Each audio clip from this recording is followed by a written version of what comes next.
From Vieira, Florida to the world via the internet, welcome to Brevard County Manatees Baseball. I'm Stephen Smith of SpaceCoastBaseball.com, and I'll be telling you about tonight's game from the first pitch until the final out. Well, as Yogi Berra might say, it's getting late very early for the Brevard County Manatees as we get into the final weeks of the 2010 season. In the first half, the Manatees finished in last place of the North Division at a record of 27-42. But here in the second half, they are still within hailing distance of first place in the North Division. The Tampa Yankees are in first place at 33-18. They hold a two-game lead over the Daytona Cubs, who are at 32-21. And then right behind Daytona are the Manatees at 31-23. They are 3.5 behind the Yankees and 1.5 against the Daytona Cubs. In fourth place are the Lakeland Flying Tigers, who the Manatees are playing tonight. The Tigers are not quite out of it. They are 26-26. They are 7.5 games out of first place. But with less than 3 weeks left to go in the 2010 season, there's not much chance for the Flying Tigers to get back in the race unless they were to win just about every game.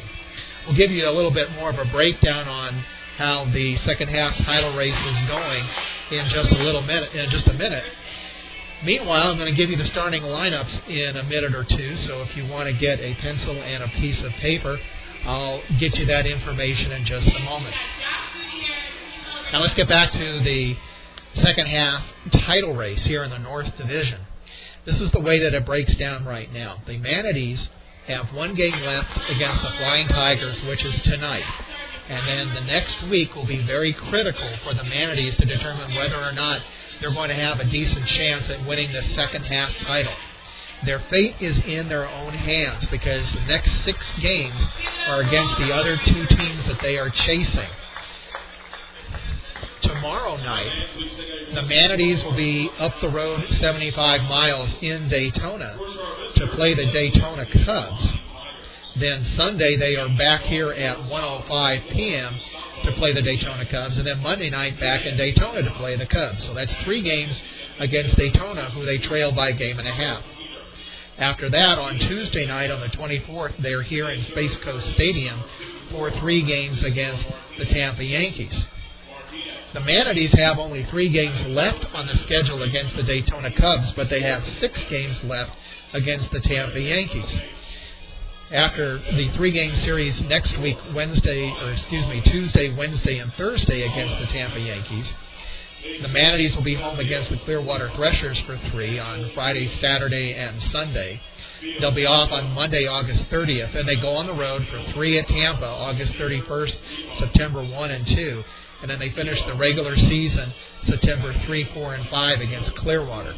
So it's very clear that the Manatees are in control of their fate, and basically what they're going to have to do in the next week is they're going to have to win those series against the Daytona Cubs and the Tampa Yankees. Also working a little bit against Tampa is the fact that they have 2 rainout games that they have to make up next week against these Flying Tigers. Tampa will have back-to-back doubleheaders on Sunday and Monday against the Flying Tigers. So they have 2 more games left on the schedule than to Daytona and Brevard County. The Manatees and the Cubs have only 16 games left on the schedule, while Tampa has 18 games left on the schedule. All right, let's give you the starting lineups now. First for the Lakeland Flying Tigers. Leading it off, and at shortstop is number 24, Gustavo Nunez. That's Gustavo Nunez, Nunez. Batting second is the designated hitter, number 62, Kyle Peter, Kylepeter. He was just transferred onto the Lakeland roster today from the Tigers Gulf Coast League team that also plays in Lakeland. Batting third is the third baseman, number 54, Francisco Martinez. Batting fourth is the first baseman, number 20, Jordan Lennerton, spelled Lennerton. Batting fifth is the catcher, number 4, Brian with a Y, Holiday, Holaday. Batting sixth is the center fielder, number 45, Daniel Fields, Fields. Batting seventh is the right fielder, number 12, Samir Rijo. Samir spelled Samir, Rijo, Rijo. Batting eighth is the left fielder, number 43, Luis Castillo, Castillo. He was also transferred onto the Lakeland roster today from the Gulf Coast League Tigers team. And batting ninth is the second baseman, number 8, Pat McKenna, McKenna. And the starting pitcher for the Flying Tigers is number 26, left-hander John Jon Kibler, Kibler. All right, here's the starting lineup now for the Brevard County Manatees. Leading it off, and at shortstop, number 17, Josh Prince. Batting second, and at second base, number 3, Matt with 2 T's, Klein, Kline. Batting third and in center field is number 8, Eric with a K, Komatsu, Komatsu. Batting fourth is the designated hitter, number 16, Angel Salome, Salome. Batting fifth and at third base, number 10, Sergio Miranda. Batting sixth and at first base is number 24, Sean Halton, Sean, Halton, Halton. Batting seventh and in left field, number 33, Brock Kelgard, Kjeldgaard. The J and the first D are silent. Batting eighth is the right fielder, number 47, Scott with 2 T's, Krieger, Krieger. And batting ninth is the catcher, number 5, Sean Sean McCraw, Mccraw. And the starting pitcher, number 23, right-hander Cody Scarpetta. The home plate umpires have just completed the exchange of the lineups at home plate with Manatees manager Bob Missick and Flying Tigers manager Andy Barkett. The umpires tonight, the home plate umpire is Brandon Henson, Brandon, Henson, Henson. And the infield umpire Nick Lentz, Niclentz. We're about to have the colors presented on the field by what appears to be a military color guard. So once that ceremony starts, we'll put the headset out the window and you can listen. The weather, as about half hour ago, the temperature 88 degrees and with 65% humidity. It feels like 98 degrees. The wind out of the east at about 9 miles an hour. The weather forecast, as it is this time of year in the Space Coast, very combustible. And the weather forecast is vacillating on whether or not we're going to have any rain tonight. If we do, it would appear to be somewhere around the 9 o'clock hour, and there seems to be roughly about a 40% chance of that. But the forecast is changing from minute to minute. So, as always with the weather here in Florida this time of year, it's pretty much made up as we go along. And if a nasty big black cloud shows up that appears to be pregnant with rain, we'll let you know. Right now, around Space Coast Stadium, it is clear. Our view goes from the east to the southwest, and there's definitely nothing in the vicinity. We can see thunder clouds way to the south, but that's nowhere near of us.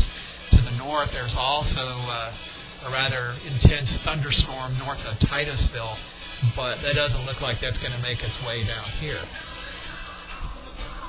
Also, a reminder, if this is your first time listening to these webcasts, the Manatees do not have a radio broadcast, so SpaceCoastBaseball.com volunteered to call for free 15 games this year on the Internet.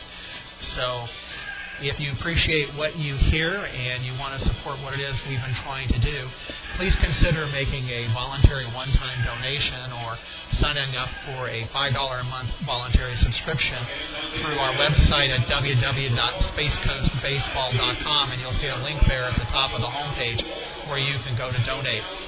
The Manatees take the field wearing their Navy alternate jerseys with the numbers in white on the back, accompanied by local Little League players. And the players now lining up in front of both dugouts. We're about to have the colors presented on the field, so I'm going to put the headset out the window for you to listen, and I'll be back after the national anthem. Kelsey Kressler, Olivia Thompson, and Haley Buhall. Ladies and gentlemen, presenting the colors tonight is the Rockledge High School Color Guard.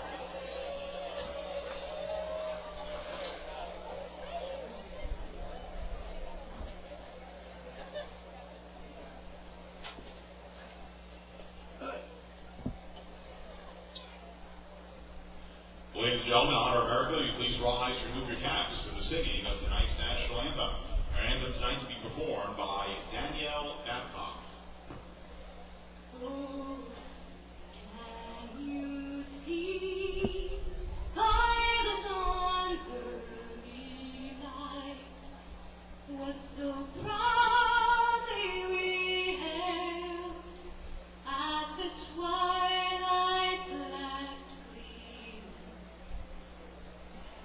and bright stars through the perilous fight, o'er the ramparts we watched were so gallantly streaked, and rockets magnet along bursting air came through to the night that our flag was to bear. Oh, say does that star-spangled banner yet wave o'er the land of the free and the home of the brave?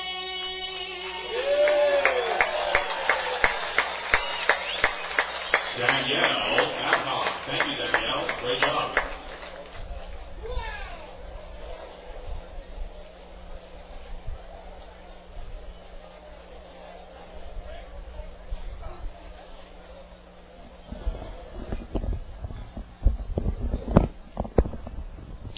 The colors being marched off the field, and if you do it right, the players always remain attention on the field until the colors actually do leave the field. And while we wait for that to happen, once again, as we said, this is not the normal commercial radio broadcast that you're used to.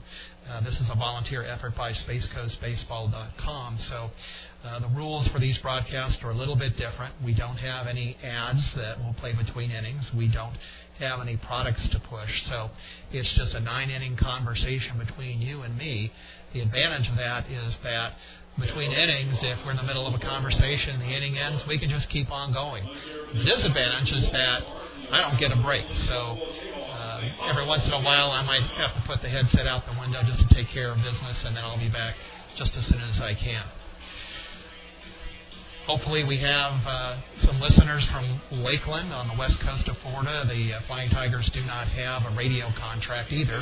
So hopefully Lakeland Flying Tigers fans and Detroit Tigers fans are joining us for the evening, along with our usual family of Manatee fans and the players' parents and Milwaukee Brewer fans, and also just minor league baseball fans from around the world. Cody Scarpetto warming up on the mound for the Manatees. Cody making his 24th start of the year. He's 7-10 with a 3.43 ERA in 112 and 2/3 innings pitched. He struck out 127 and walked 59. He's given up only 3 home runs, 98 hits. Here at home, Cody is 3-5 with a 2.19 ERA. On the road, not so good, 4.94, but Space Coast Stadium is a pitcher-friendly ballpark, perhaps the most friendly pitcher-friendly ballpark in the Florida State League. It's 340 down the lines and 404 to dead center. They don't post the distances up the alleys here, but I would guess it's in the 380s. If you go to the homepage at spacecoastbaseball.com and look under videos on the left column, the top link will give you a video that we filmed a couple of weeks ago that's a walking tour of the ballpark. So as you hear us talking about where the bullpens are and the foul lines and the batter's eye and some of the other unique features of this ballpark, You can watch that video and you can see for yourself what it looks like. All right, Gustavo Nunez steps in for the Flying Tigers, batting left-handed against Cody Scarpetta. Cody winds on the first pitch of the ball game. Is a fastball that misses down and away, 1-0. Gustavo batting .225, 2 home runs, 32 RBI. Next pitch by Scarpetta is a line drive foul down the left field line. It's going to reach the aluminum bleachers down the line, and the count goes 1-1. Scarpetta among the leaders in several pitching statistical categories in the Florida State League. 1-1 pitch, down and in, and the count goes 2-1. Cody is 4th in the Florida State League in strikeouts at 127. He's also 5th in walks at 59. 2-1 pitch, misses down and in with a fastball, and the count goes 3-1. Scarpetta also the 4th lowest batting average against at 233. 3-1 pitch, fastball outside, ball 4. And Gustavo Nunez leads it off with a walk. Batting second for the Flying Tigers, the designated hitter number 62, Kyle Peter. And that'll bring up designated hitter Kyle Peter, who was just added to the Lakeland roster today from their Gulf Coast League team that also plays in Lakeland. With the Gulf Coast League Tigers, he was 17 for 57. It works out to .298, no homers, 5 RBI. He's batting left-handed against Scarpetta. Cody working from the stretch, and the first pitch is swung on and missed, 0-1. Nunez at first, 28 for 36 in stolen bases. Sergio Miranda in a step or two at third. He was looking for a bunt there, but with the count now 0-1, he takes a step or two back. There's a throw to first, and Nunez dives back in.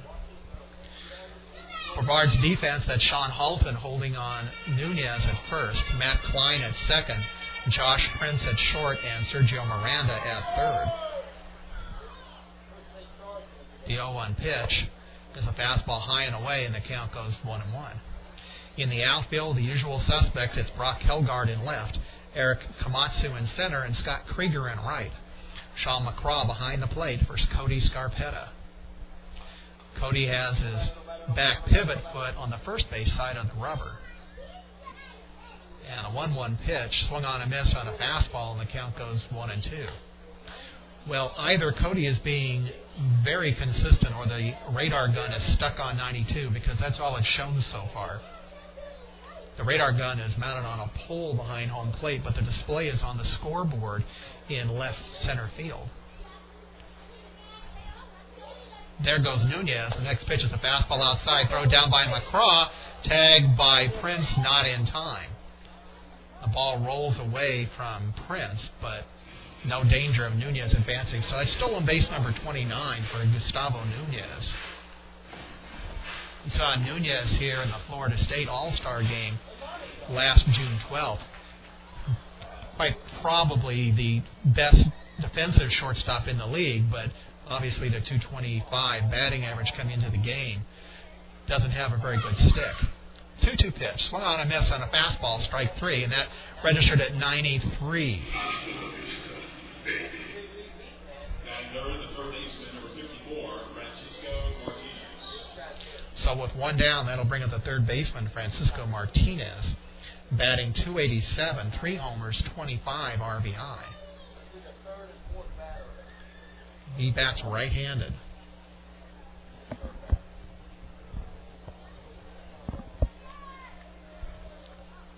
First pitch by Scarpetta. Fastball inside, ball 1. Crowd starting to fill in, and we have a special promotion tonight that's called Bark at the Park. Klein deking at second. Next pitch by Scarpetta. Fastball up and away, 2-0. Bark at the Park is an increasingly common promotion throughout minor league baseball, and the gist of it is that you bring your dog to the game.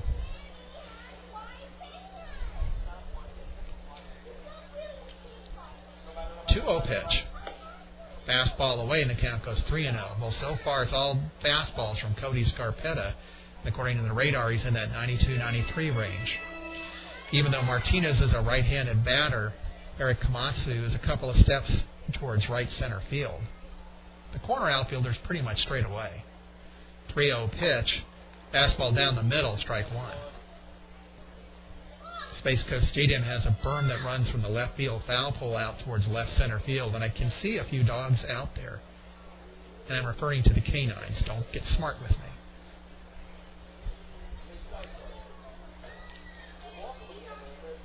Three-one pitch is high, ball four. So Cody Scarpetta leads off the game by walking Nunez. He strikes out Peter and then walks Martinez.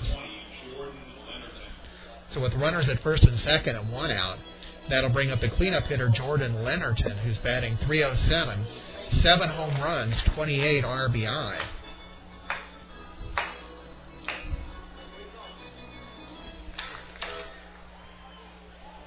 As we said, Cody Scarpetta leading the league in several pitching categories. He has the fourth lowest batting average against of any starting pitcher in the league at .233. He's also number 4 in strikeout rate, strikes out 10.14 batters per 9 innings. And it's really been the starting pitching that's played a big factor in turning around the second half of the Manatees, along with improved hitting and better defense. First pitch is swung on and fouled right back to the backstop, 0-1. It's been a much better ball club all the way around here in the second half. Still not many guys on the roster that you would probably label top prospects, but they're playing much better as a team, with everyone understanding their role. And when everybody understands their role and fulfills that, that makes it a lot easier for the manager to put situational plays into being. 0-1 pitch, fastball hits the inside corner, 0-2. Some of the changes made over the year, Matt Klein opened the season at third and Sergio Miranda at second. They've been flip-flopped. 0-2 pitch is swung on and it's fouled to our left. It goes off the facade of the press box, ricochets all the way down to the backside. And it's in a no admittance zone, and as you might guess, that's not going to stop a gaggle of children from going after it. Well, I don't see any security around here, so it looks like he's going to get off with that one. Count remains 0-2 to Jordan Leonardton. Nunez off second, Martinez off first. 0-2 pitch is down and in, blocked by McCraw, and the count goes 1-2. Leonardton, batting left-handed, has a very pronounced open stance, and what that means is if you think of a batter standing in the left-handed batter's box, his front leg is pointed down towards first base instead of pointing directly towards the pitcher. 1-2 pitch is a line drive up the alley, left center field. Eric Komatsu can block it, but he can't trap it. Advancing to third is Nunez. Martinez advances to second, and it's going to be a single for Jordan Leonardton. So now the bases are loaded with nobody out. Time called, and pitching coach Fred Dabney coming out to talk to Cody Scarpetta. Well, we were describing what an open stance is, and he said for a left-handed batter, that means his front leg is pointing down towards first base. Well, closed stance is basically the reverse, where his front leg is pointing towards the pitcher, and the back leg is pointing at a 45-degree angle away from home plate. Batters are constantly experimenting and tinkering, especially if things are not going well, and they'll try open stances, closed stances, raising their hands, lowering their hands, nervous ticks, whatever works. So the bases are loaded with one out, and that'll bring up the catcher, Brian Holiday, batting .246, 2 home runs, 8 RBI. First pitch by Scarpetta is a breaking ball. It's inside, ball 1. I think that's the first one he's thrown. The corner infielders are even with the bag, and the middle infielders are playing deep, hoping to get a double play to get out of the inning. 1 out, bases loaded. You can also turn a double play at home plate, which is why those corner infielders are in. Next pitch down and away, blocked by Sean McCraw, and the count goes 2-0.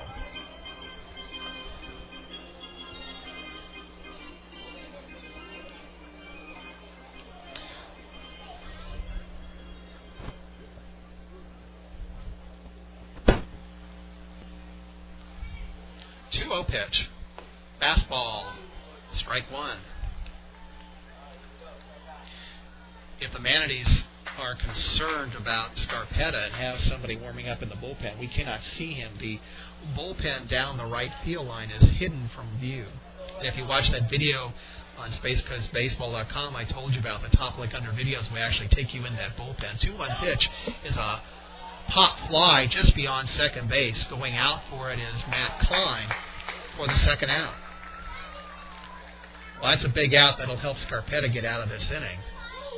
At sixth, the center fielder, number 45, Daniel Fields.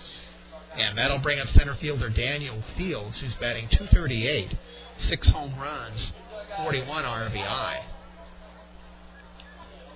The visitors' bullpen runs parallel to the left field fence, starting at about the left field foul pole and going about a third of the way out towards center field. That fence out there along the left field is only about 5 feet high, and it's not uncommon to see pitchers in the bullpen that are looking over that fence. First pitch misses away. It was a changeup, and the count's 1-0. In fact, there are a couple of players down there right now who are leaning over the left field fence, and the rest of them are sitting up on some bleachers in the bullpen.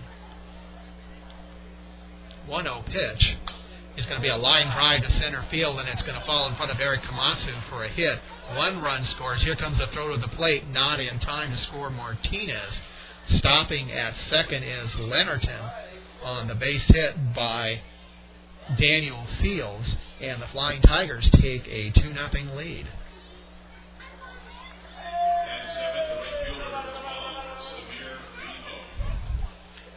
Well, famous broadcaster Dick Enberg, when he was working baseball games, used to say, "Oh, those base-on balls," and those 2 walks to start off this game have both scored to give Lakeland a 2-0 lead. And that'll bring up right fielder Samir Rijo, batting .263, 1 homer, 12 RBI. First pitch by Cody is a ground ball at the first baseline. Foul. Backhanded by, I don't know if that's the batting coach Larry Herndon or not, because the roster we got from the Flying Tigers doesn't have any of the coaches listed or their numbers. 0-1 pitch. Swung on a miss on a fastball, and the count goes 0-2.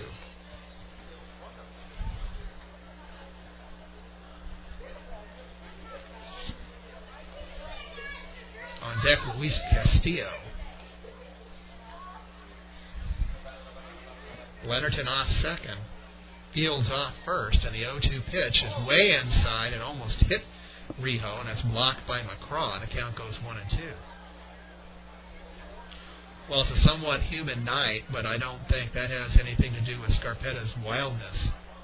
And also, you know, for young pitchers, as they get into the dog days of August, they're not used to going this long, and that might have something to do with it, too. Next pitch is down and in with a fastball, and the count goes 2-2. Cody turns 22 on August 25th, and he's already thrown about 113 innings this year. A lot of innings for a young arm. 2-2 pitch. Swings an off-speed pitch and fouls it back into the net, and the count remains 2-2. The lights are turned on here at Space Coast Stadium, and they are starting to take effect. It's that time of year when sun sets a little earlier and sunrise is a little later. Time called by the batter Rijo.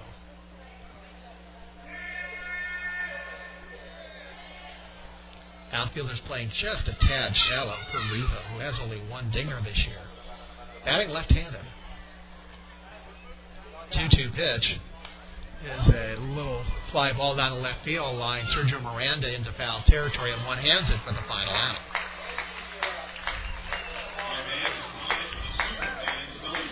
So Lakeland gets on the board in the top of the first. 2 runs, 2 hits, 2 walks, and 2 left. No errors. And as we go to the bottom of the first, the Lakeland Flying Tigers 2 and the Brevard County Manatees nothing. If you would like to email us to let us know that you're listening, to say howdy do, to pose a question or make a comment, the email address is home@spacecoastbaseball.com. Again, that's home@spacecoastbaseball.com. Or just go to the homepage at www.spacecoastbaseball.com and click on the link at the top of the page that says click here to email spacecoastbaseball.com. Left-hander John Kibler is warming up for the Lakeland Flying Tigers. Kibler was named the Florida State League's Pitcher of the Week last week. 2 starts against Clearwater, one at home on August 9 and the other one on the road to Clearwater on August 15. Between the two, 14 innings, 12 hits, no runs, 11 strikeouts, and 2 walks. So John Kibler not very popular in Clearwater. He began the year in Double-A. He pitched in 2009 at the Double-A level in the Tigers system, the Erie Seawolves up in Erie, Pennsylvania, where he was 6-9 with a 4.06 ERA and 27 starts, and that's where he returned to begin 2010.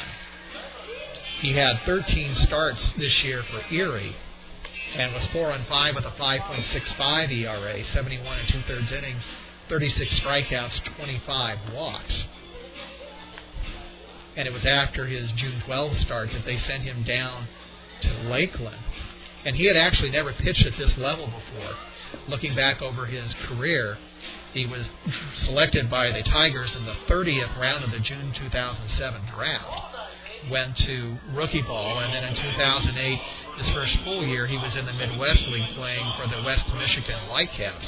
And then in 2009, the Tigers left him over this league, skipping a level to Erie, and now they've moved him back here where in 11 starts, 4-4 with a 3.44 ERA, 65 1/3 innings, 49 strikeouts, 18 walks. Josh Prince leads it off in the bottom of the first for the Manatees. He'll be followed by Matt Klein and Eric Komatsu. Josh batting right-handed against the southpaw Kibler. First pitch is a fastball outside corner, strike 1. Prince came in batting just .237, 1 home run, 19 RBI. Next pitch by Kibler off the outside corner, 1-1. Prince not blessed with power, and he's only hitting .237. He has an on-base percentage of .291 and a slugging percentage of .283. Line drive just fouled down the third baseline past manager Bob Nissick coaching at third.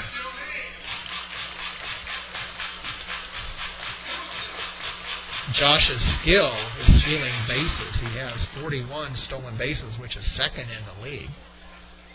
So if he can get on base, and statistically he does that 29.1% of the time, he's definitely a stolen base threat.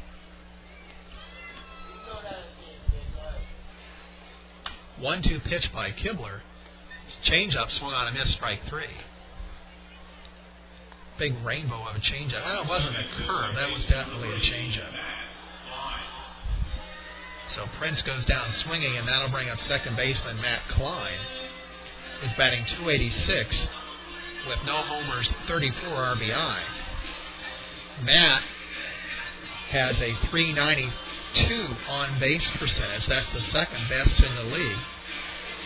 He's chasing the on-deck man, Eric Komatsu, who's at .410. Batting right-handed against Kibler in the first pitch. Fastball outside corner, strike 1. 4 Manatees are now in the top 10 batting average in the Florida State League. Komatsu, number 2 at .322. Sergio Miranda is 5th at .293.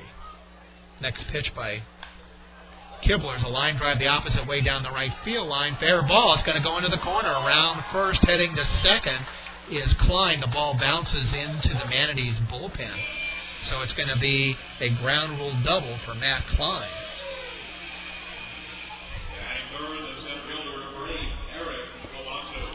So that'll bring up center fielder Eric Komatsu, who's batting .322 with 4 homers, 53 RBI.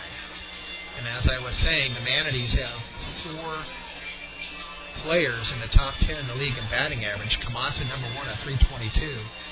Sergio Miranda, number 2 at .293. Sean Halton is 9th at .286, and Matt Klein is also at .286 for number 10. Kibler steps off as the shortstop Nunez dekes Klein back to second. And just to clarify, Komatsu number 2 in the league at .322 behind Stephen Vogt of Charlotte at .335. Sergio Miranda is 5th in the league. First pitch by Kibler, fastball down low, ball 1. Kibler's velocity seems to top out around 85. So he's going to be a typical soft-tossing lefty who's going to have to beguile batters if he's going to be successful. Klein off a second, and once again, Kibler steps off as Nunez tries to deke Klein back to second base. Often the way that works is the shortstop will sneak up right behind that runner at second and start banging his glove. That's a distraction, and he's doing that again right now. Next pitch hits the outside corner, and the count's 1-1. Sometimes what happens when he's doing that is the runner is so focused on that shortstop behind him banging the glove that the second baseman sneaks in behind him to take the throw. The runner thinks, well, that shortstop's still behind me because I can hear him banging away. He hasn't moved over to the bag, but the second baseman will sneak in. 1-1 pitch is a curveball that's hit the opposite way into foul territory along the left field line, and there to grab it is the third baseman, Martinez, for the second out.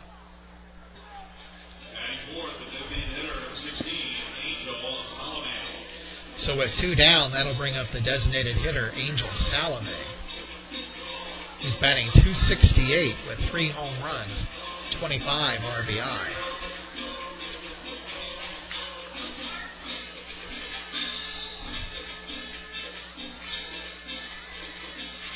Salome bats right-handed.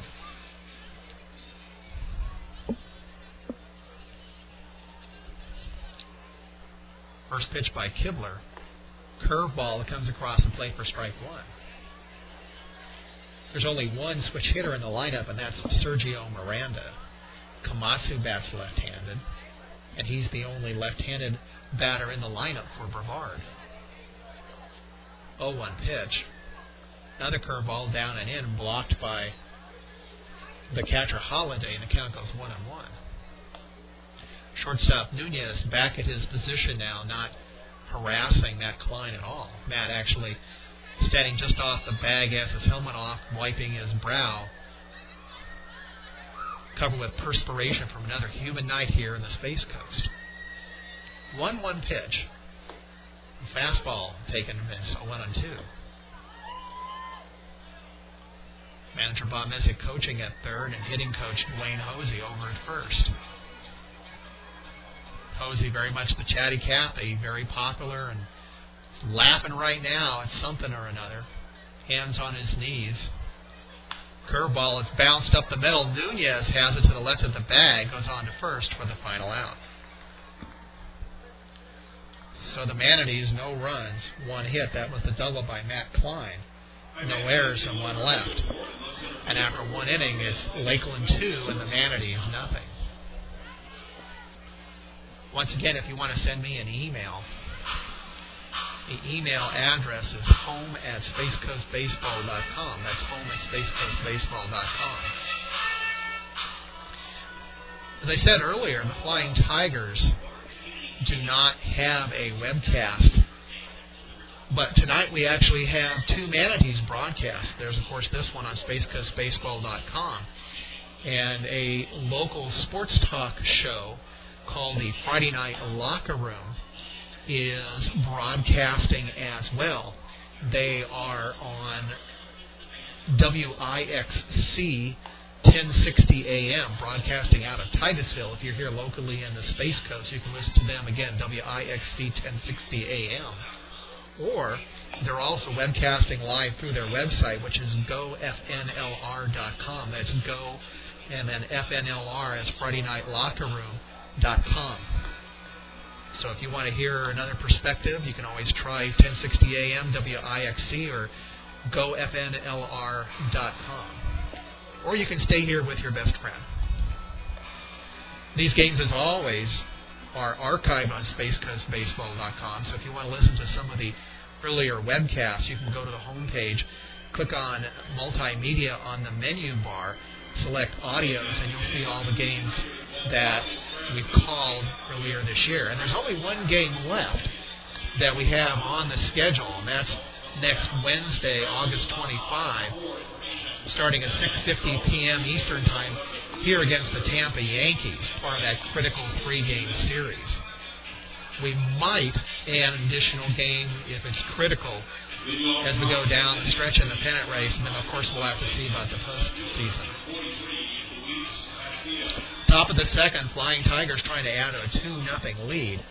The number 8 hitter, Luis Castillo, will lead it off, followed by Pat McKenna, and then back to the top of the lineup with Gustavo Nunez.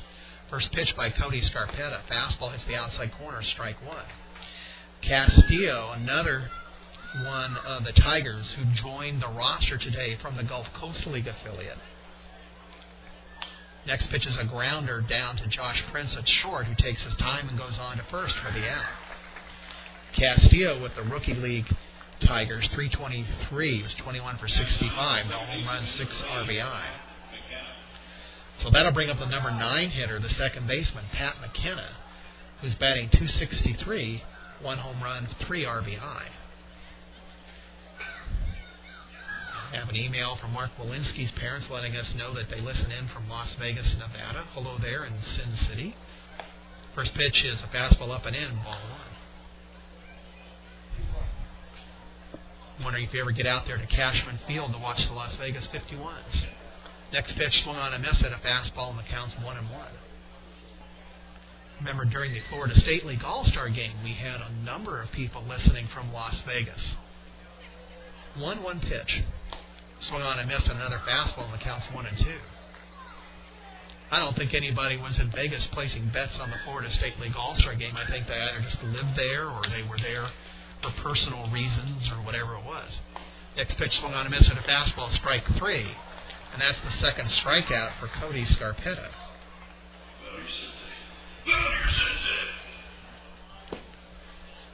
Time to welcome our rear battle for tonight, presented by Bud Light. Shortstop, 24, Gustavo Nunez. So we go back to the top of the lineup with shortstop Gustavo Nunez, who walked in the first inning, stole second, and then scored on the 2 RBI single. First pitch taken for a strike, 0-1.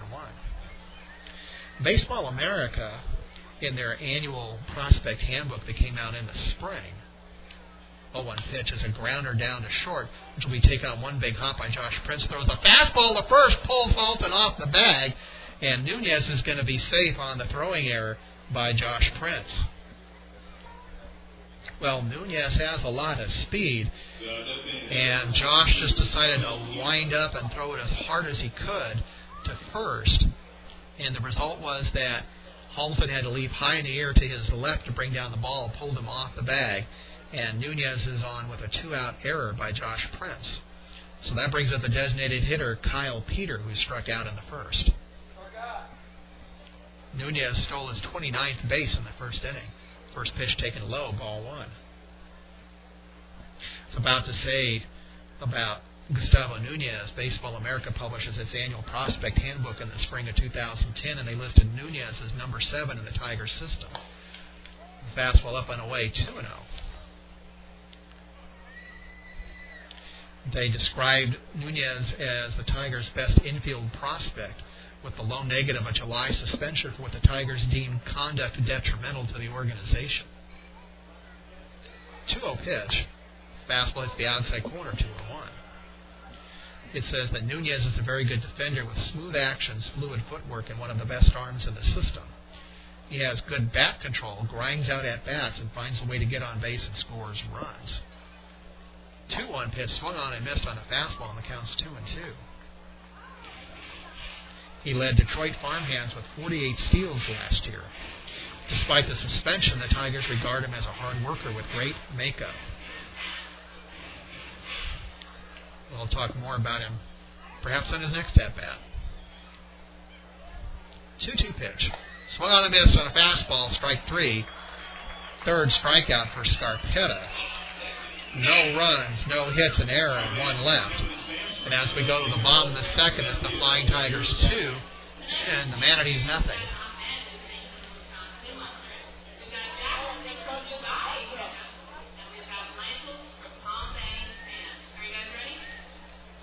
Have an email from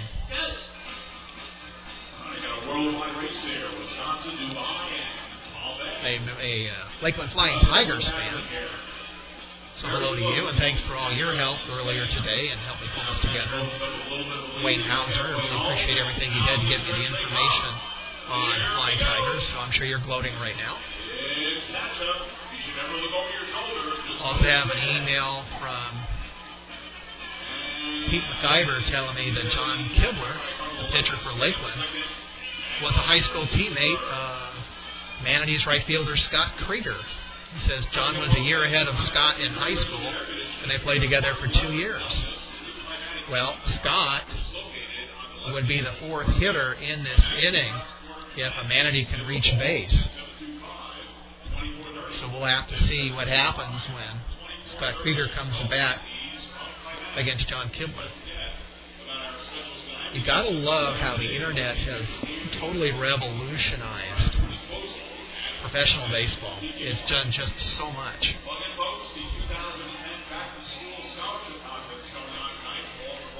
Actually, Wayne, I just want to clarify, Wayne's last name is Kohler, K-O-E-H-L-E-R. Wayne was very helpful earlier today in that he sent me a statistical package with a lot of details about the Lakeland Flying Tigers, and that information was really helpful in getting prepared for today.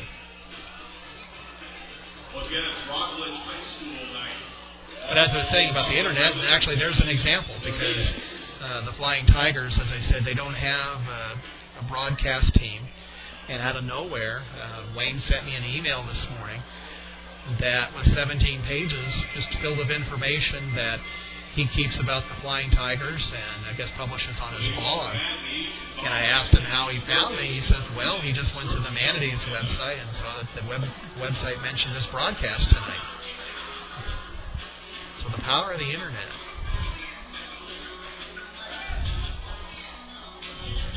Sergio Miranda leads it off here in the bottom of the second, followed by Sean Halton and Brock Kilgard. Miranda batting .293, 2 home runs, 65 RBI that lead the Manatees. First pitch fastball outside corner, strike 1.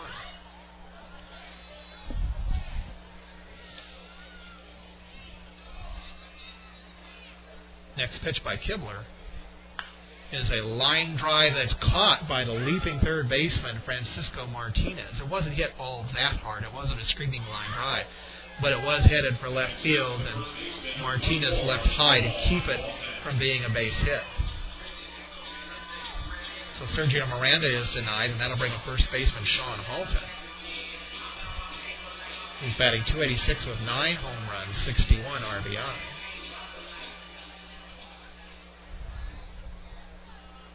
First pitch by Kibler. Fastball up and away, ball 1. Well, I mentioned earlier that this is Bark at the Park, where people are allowed to bring their dogs to the game. Swung on a miss on an off-speed pitch, and the count goes 1-1. I'm looking around the stands, and so far I haven't seen any dogs in the actual seats. So if people brought their dogs, they're out on the berm. There's a hard ground ball to the left, and Nunez, the best shortstop in the league, gets a glove on it and keeps it from going into the left center field. But it's going to be a base hit for Sean Halton. Batting 7th, the left fielder, number 33, Brock Kilgard. So with 1 out and Halton on first, that'll bring up the left fielder, Brock Kilgard, batting .241. Leads the Manatees in home runs with 13 and second in RBI with 63. Brock's 13 dingers tie him for 4th in the Florida State League. He hit a shot in Tuesday night's game that we called that missed leaving the stadium in left center field by maybe a foot or two. First pitch fastball up and away, ball one. Sean Halton at first only 2 for 3 in stolen bases. Not a significant threat to go. But you never know. 1-0 pitch is a breaking ball that misses down low and the count's 2-0.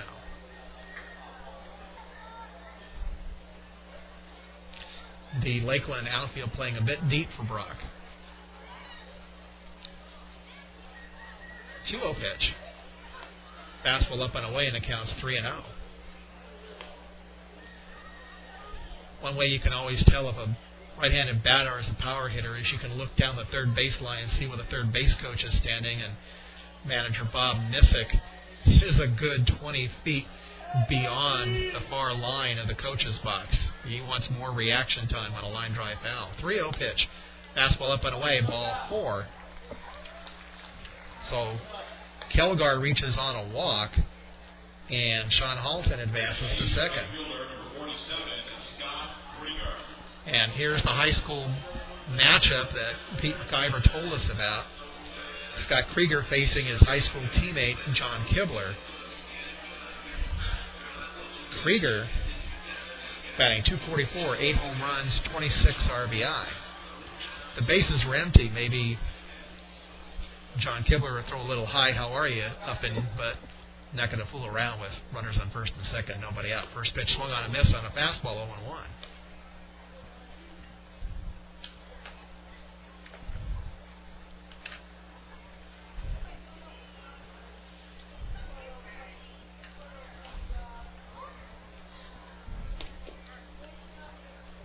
.01 pitch, swung on a miss on a curveball, and the count's 0-2.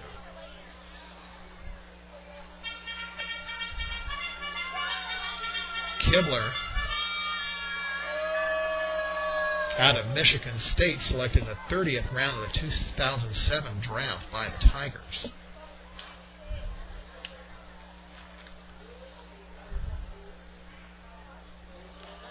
Krieger was selected out of George Mason by the Brewers in the 19th round of the 2009 draft. 0-2 pitch is a breaking ball down and away, and it counts 1-2. Manatees trail 2-0 here in the bottom of the second, but Sean Halton on second and Brock Hilgard on first with 1 out.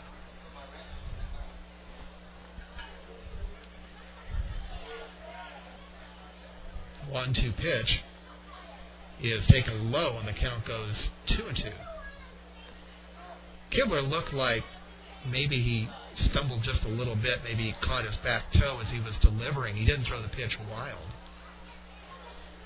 Or that may just been his mechanics for an off-speed pitch. 2-2 pitch. Checks his swing on a fastball high and away, and the count goes full, 3-2. Sean McCraw is on deck. Kibler steps off the mound and walks behind it to gather his thoughts. With a prime opportunity for the Manatees to get back in this ball game early. 3-2 pitch is a fastball high and away, ball 4.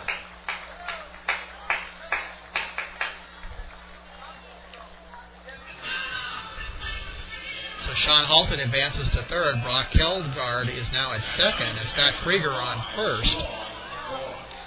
1 out, bases loaded, and catcher Sean McGraw to the plate.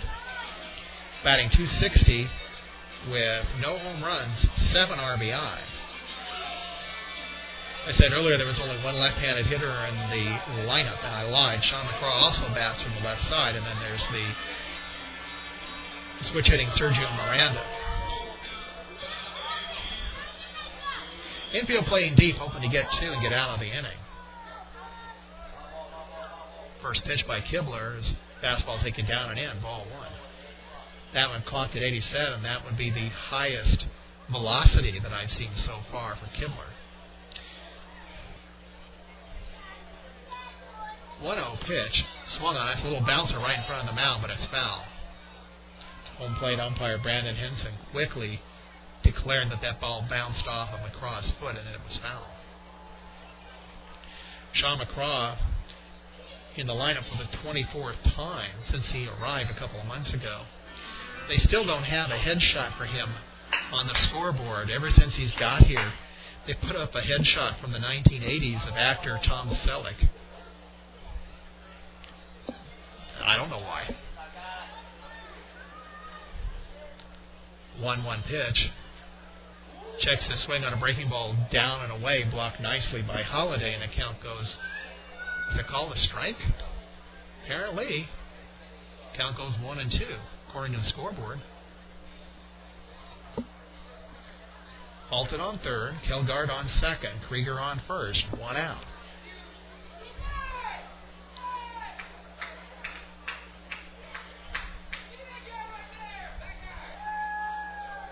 One-two pitch. Curveball on the outside corner. Strike 3 called.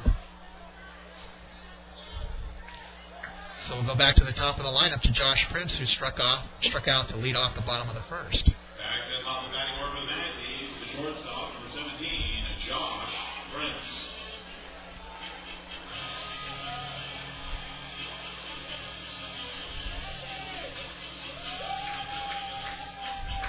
Well, now I'm told that the Wayne who emailed me from Lakeland is a different Wayne than the guy who helps me. Says his name is Wayne Dowers, D-O-W-E-R-S. So I'm sorry about that. First pitch fastball taken, strike 1. Are all the Lakeland fans first name of Wayne? I don't know. Just pointing out the coincidence. But thank you for emailing me. I appreciate that. And sorry for the confusion. 0-1 pitch is a breaking ball outside that counts 1-1.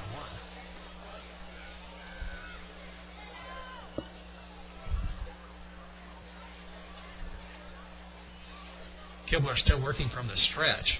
1-1 pitch, swung on a miss on a curveball, 1-2. You would think with the bases loaded in 2 outs that the pitcher would be free to work from the windup. But it may be he's just more comfortable working from the stretch in that situation.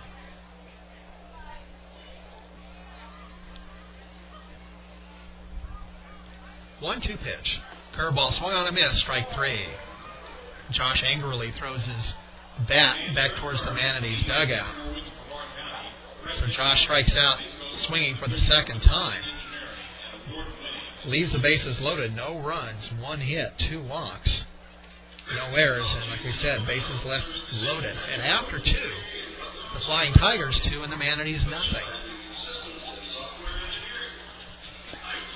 Well, as we've been talking about, we're getting into the final days of the 2010 season and the second half pennant race.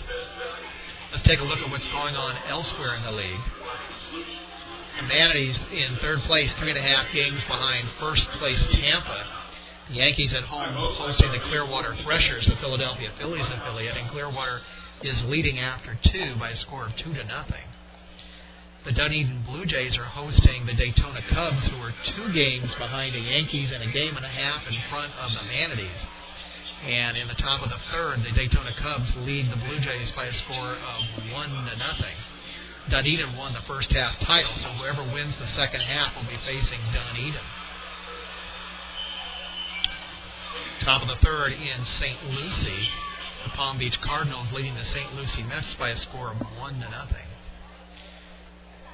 Down in Jupiter, the Bradenton Marauders, who are Pittsburgh Pirates affiliate, lead the Jupiter Hammerheads and the Florida Marlins affiliate 1-0 after 2. Down in Fort Myers, the Charlotte Stone Crabs, who are a Tampa Bay Rays affiliate, are leading 1-0 over the Fort Myers Miracle, a Twins affiliate, after 2.5. And after 2 here, the Flying Tigers leading the Manatees by a score of 2-0.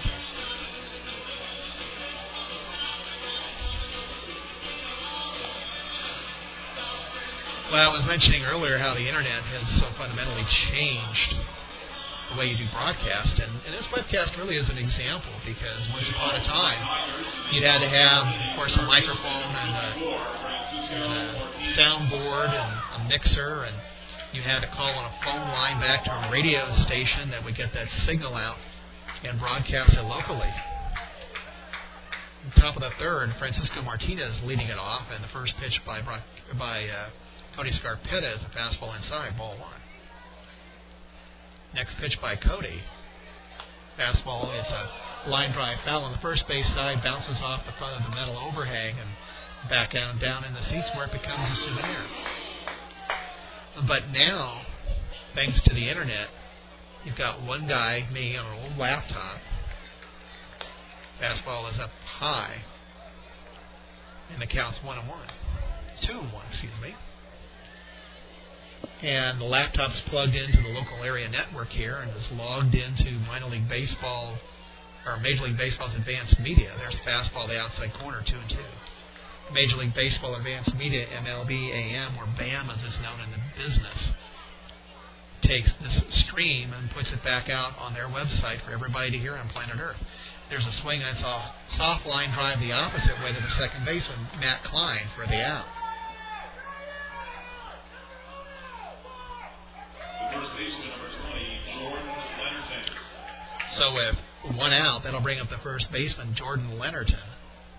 He hit a 2 RBI single in the top of the first that gave Lakeland the 2-0 lead. So we're doing this broadcast with about a 5-year-old laptop that's plugged into a local area network and a $40 gaming headset that's plugged into the microphone jack. First pitch swung on and missed at a fastball, 0-1. The internet, of course, has changed our culture in so many ways, and another way is the ability of listeners to email in to the broadcaster with questions or comments. 0-1 pitch, fastball up high, 1-1. Speaking of which, once again, if you want to email me, the email address is home@spacecoastbaseball.com. That's home@spacecoastbaseball.com. 1-1 pitch. It's a line drive right to the first baseman, Halton, for the second out. Well, another advantage of the internet, too, the players, parents, and loved ones having the ability to listen to their sons as they pursue their professional career. That was never possible before. Catcher Brian Holliday steps in. He popped out to second his first time up. First pitch by Scarpetta. A breaking ball down and away, ball one.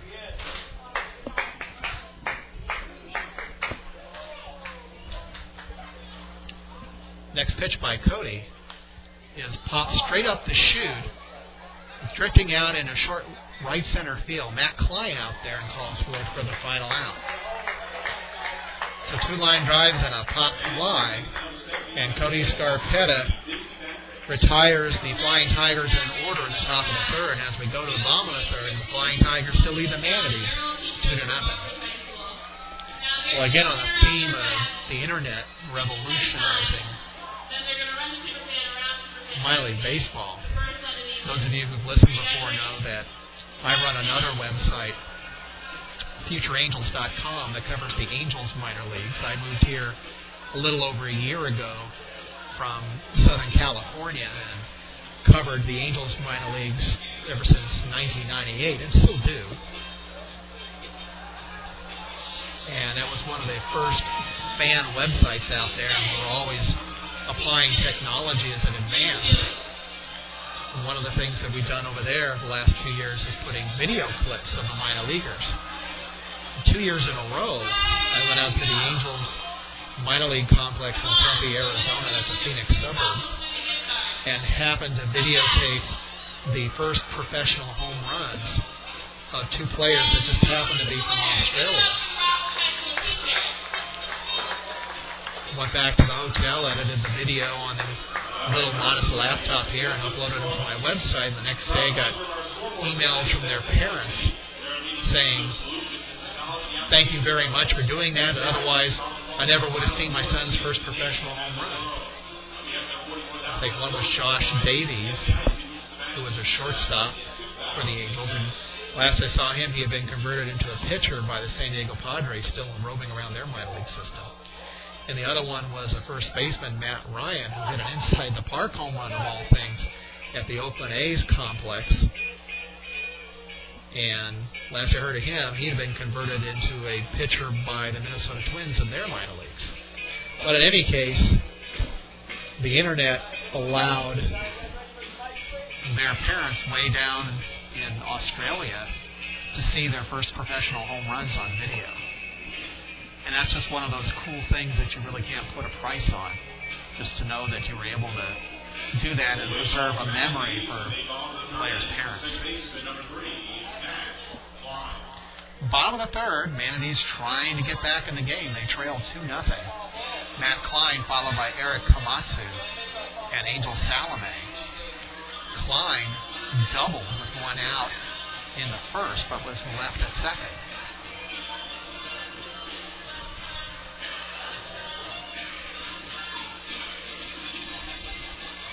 As we said, his first at-bat, Klein second in the league in on-base percentage at .392 coming into the game. First pitch, breaking ball misses away, 1-0. Matt leads the league in the dubious category of being hit by pitches. He's been hit 18 times.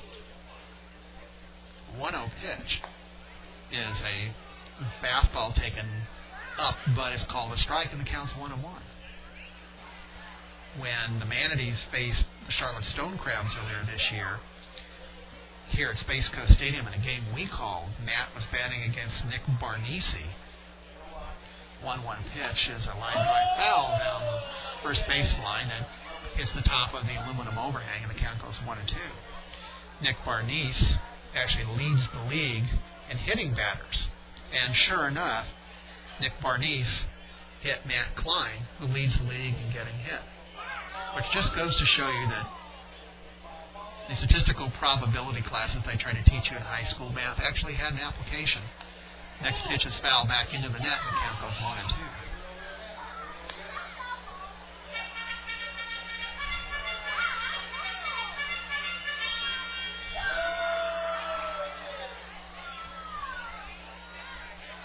Kibler stretches his arms up high.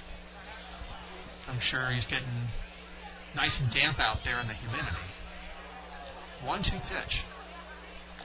Swings in, just barely gets a piece of the curveball to stay alive. Count remains 1-2. Everybody clap your hands.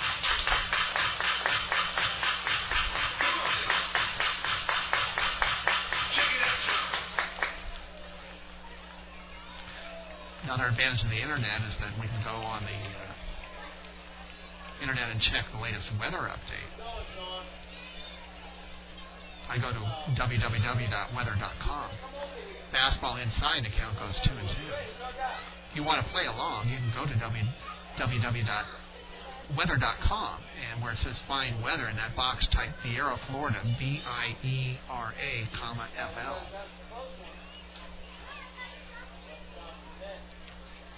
Two-two pitch. Swings and hits a fly ball into left field. Waiting for it is left fielder Luis Castillo.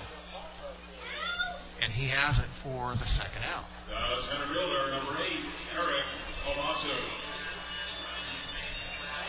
For the first out, we don't want to needlessly give away an out. So with one down, Matt Klein gone and flying to left, and that'll bring up Eric Komatsu, who's fouled out to third, his first time up.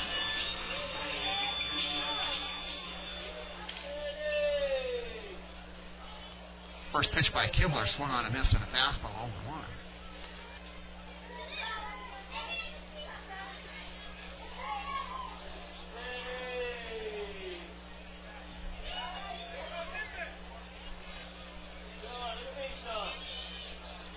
Next pitch by Kibler is fouled back into the net.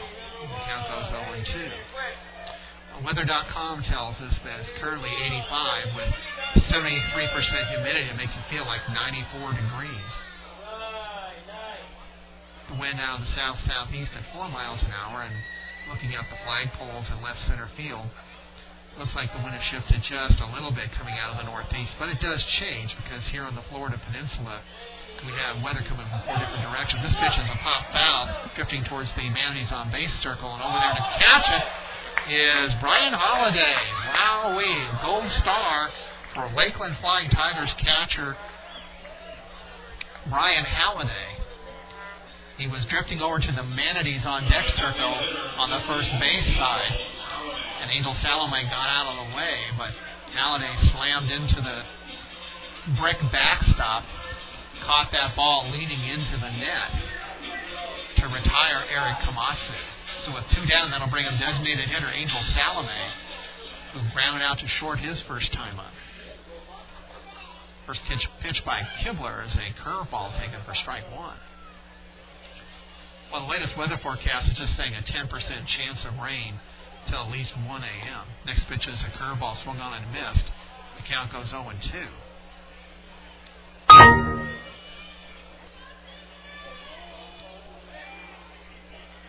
0-2 pitch. Fastball way away, and the count goes 1-2. Well, last night they had said we pretty much had no chance of rain, and then all of a sudden around 10 o'clock the skies open. 1-2 pitch curveball. It's grounded past Nunez into left center field for a base hit. Nunez is pretty much the best defensive shortstop in the league, and if he can't get it, nobody can. He dove for it to his left, but it got just past him, and so Angel Salome on first with a 2-out single. So with 2 down and Salome on first, that'll bring up third baseman Sergio Miranda, who hit a soft line drive to third for the first down in the second inning.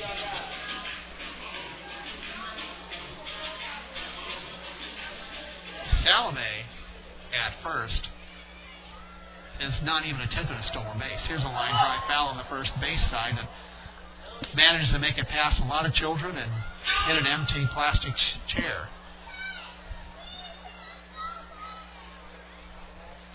It always amazes me that more people aren't hurt in a ball game because so few people pay attention, and even those who do, for some reason, want to try to catch a line drive barehanded. This pitch is a slow grounder down to Nunez and short, who flips to the second baseman McKenna for the final out. No runs, a hit, no errors, and 1 left. And after 3 here at Space Coast Stadium, the Lakeland Flying Tigers 2 and the Brevard County Manatees nothing. Theta and Clayton. Now you guys are going to try and unravel your frozen t-shirts. The first person Lakeland, the city of Lakeland, is the host of the spring training home and minor league complex for the Detroit Tigers, of course. They play in Joker Marchant Stadium. And after the Tigers leave at the end of the spring, the Flying Tigers move in there. Lakeland also the home of Florida Southern College, which plays its games at Henley Field, which was used as the primary ballpark in an HBO movie filmed in the late 1980s called Long Gone. Almost all baseball fans, of course, are familiar with Bull Durham, which is considered to be the quintessential minor league movie. But if you can find it, I recommend you try to find Long Gone. You might try something like Amazon.com or eBay.com. As far as I know, it's only out on VHS. But the basic premise of Long Gone is that it takes place in, I think, 1957 in a fictional town called Tampico, in a real league that existed, a Class D league called the Florida-Georgia League, Florida-Alabama League. So it is a real league that existed back then. But the team itself is a fictional team. It's called the Tampico Stogies. But some of the other teams that appear in the movie were actual teams. There's a Cardinals team that really existed in that league. And the owners of the Tampico Stogies were played by Henry Gibson. And if you're familiar with the comic magician duo of Penn and Teller, Teller played the son of Henry Gibson. And, of course, you know the Magic Act, Teller never speaks. Well, he talks quite a bit in this movie. All right, top of the fourth. First pitch by Cody Scarpetta is taken high and away by the center fielder, Daniel Fields, who singled his first time up. A 1-0 pitch. Fastball taken down the middle, and the count goes 1-1. Lakeland is off the I-4 as you go from Orlando to Tampa. Fastball taken down low, and the count's 2-1. I'd guess from here to there, maybe about 100 miles. 2-1 pitch. Fly ball into short right field. Scott Krieger is there, waiting for it to come down. Oh, goodness, he lost it. Eric Kamasin went racing over. He couldn't get to it. Cruising into third is Daniel Fields. Wowee, what was that all about? The ball was hit to right field, and Scott Krieger was standing there looking up as if it was his. Then all of a sudden, Eric Komatsu goes racing behind him, and the ball carried over Krieger's head to the warning track. Komatsu dove for it, missed it. The ball bounced up against the wall, and hitting all the way to third is Daniel Fields. Well, an error was credited on the play. We don't know to whom. First pitch to Rijo is taken on the outside corner for a strike, 0-1.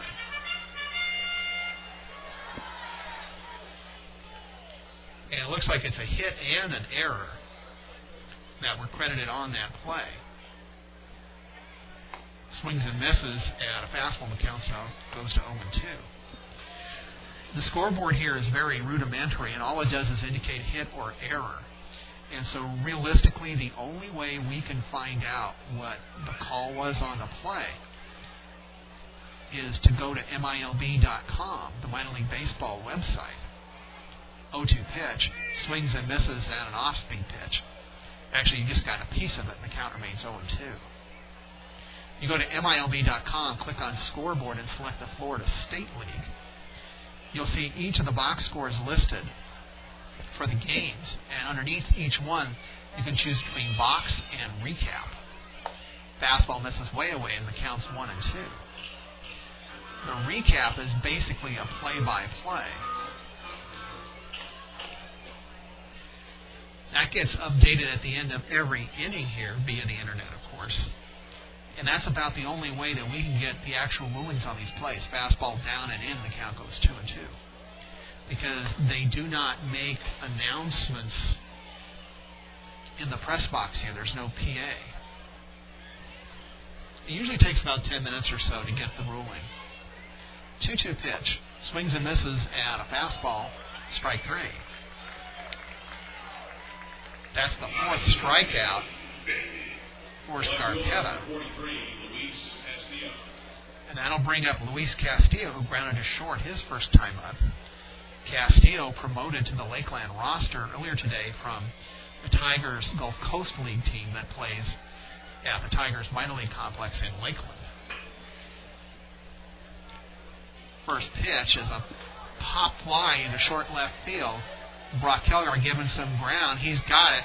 Tagging is the runner, Fields, who scores easily, and the score is now 3-0 Lakeland. So sacrifice fly RBI for Luis Castillo to score Fields, and it's 3-0 Tigers. So with 2 down, that'll bring up the second baseman, Pat McKenna, who struck out his first time up. First pitch taken down low, 1-0. Well, if the Manatees are going to stay competitive in this postseason race, they're going to have to do better than they're doing tonight. Next pitch is a fastball up high, 2-0. 2-0 pitch takes a fastball up high, 3-0.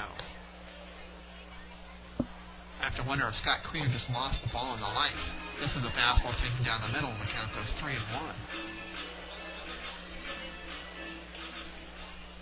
I call about, maybe between last year and this year, maybe 18 games here. This is a pitch foul back into the net. It counts 3-2.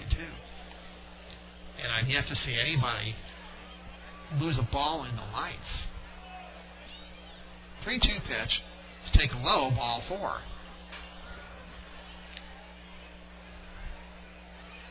That's the third walk given up by Scarpetta.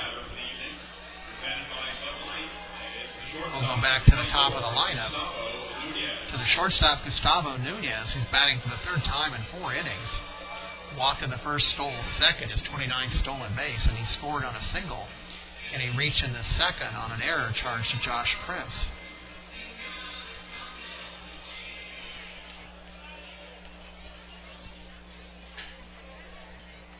McKenna off of first. There he goes. The pitch is taken, and there's no throw. And it'll be stolen base number 5 for Pat McKenna. Nunez showed bunt, which really doesn't make much sense with 2 outs. I guess that was more to distract the catcher McCraw, but he didn't throw through. I guess he figured there just wasn't much point to it because he wasn't going to get McKenna. So McKenna on second with a stolen base now.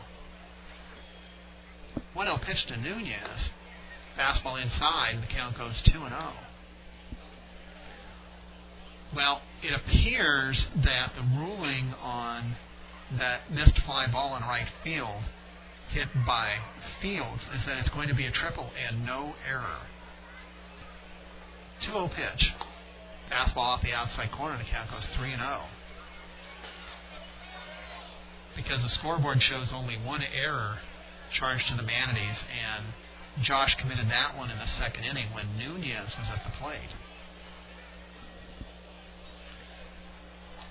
Mental errors don't count. They have to be physical errors. Here comes pitching coach Fred Dabney to talk to Scarpetta, and Sean McCraw joins them on the mound. But that ball hit by Fields to begin the top of the fourth was a fly ball to right field, and Krieger was standing there in straightaway right as if, well, no problem. Just looking up, waiting for it to come down. And next thing we know, here comes Eric Komatsu off to the races, running behind Krieger, racing towards the warning track as if they were watching separate games. And next thing we know, Komatsu's diving, trying to catch the ball, and misses it, and it went with one bounce to the warning track. And meanwhile, Fields, a speedy base runner, wound up on third, and nobody touched the ball, so it's a triple. McKenna off second, and the 3-0 pitch is a line drive the opposite way, but it's going to hold up for Kilgore. No! It bounces off his glove. McKenna's going to score. It's going to be an error on Brock Kilgore, and the Flying Tigers now lead 4-0. Goodness gracious. The designated hitter, number 62, Kyle Peter. Well, soft line drive hit right at Brock Kilgore, and there's just no excuse for that. He closed his glove early, and the ball bounced away, allowing McKenna to score. Nunez on first. Kyle Peter at the plate. First pitch is fouled back to the backstop. 0-1. Nunez stole his 29th base in the first, and quite frankly, I wouldn't be surprised to see him take off here and hope to catch the Manatees with their tails dragging. He has a pretty decent lead. Next pitch is down low, and the count's 1-1. There's some heads hanging out there on the defense. There goes Nunez. 1-1 pitch and swung on as a line drive into left center field for a base hit. Nunez running on the play will coast into third as Brock Kilgore gets the ball in. Nice hit and run play there by Kyle Peter to advance Nunez to third. The third baseman, number 54, Francisco Martinez. Runners at the corners with two down, and Francisco Martinez strolls to the plate. He's walked and lined to the second baseman.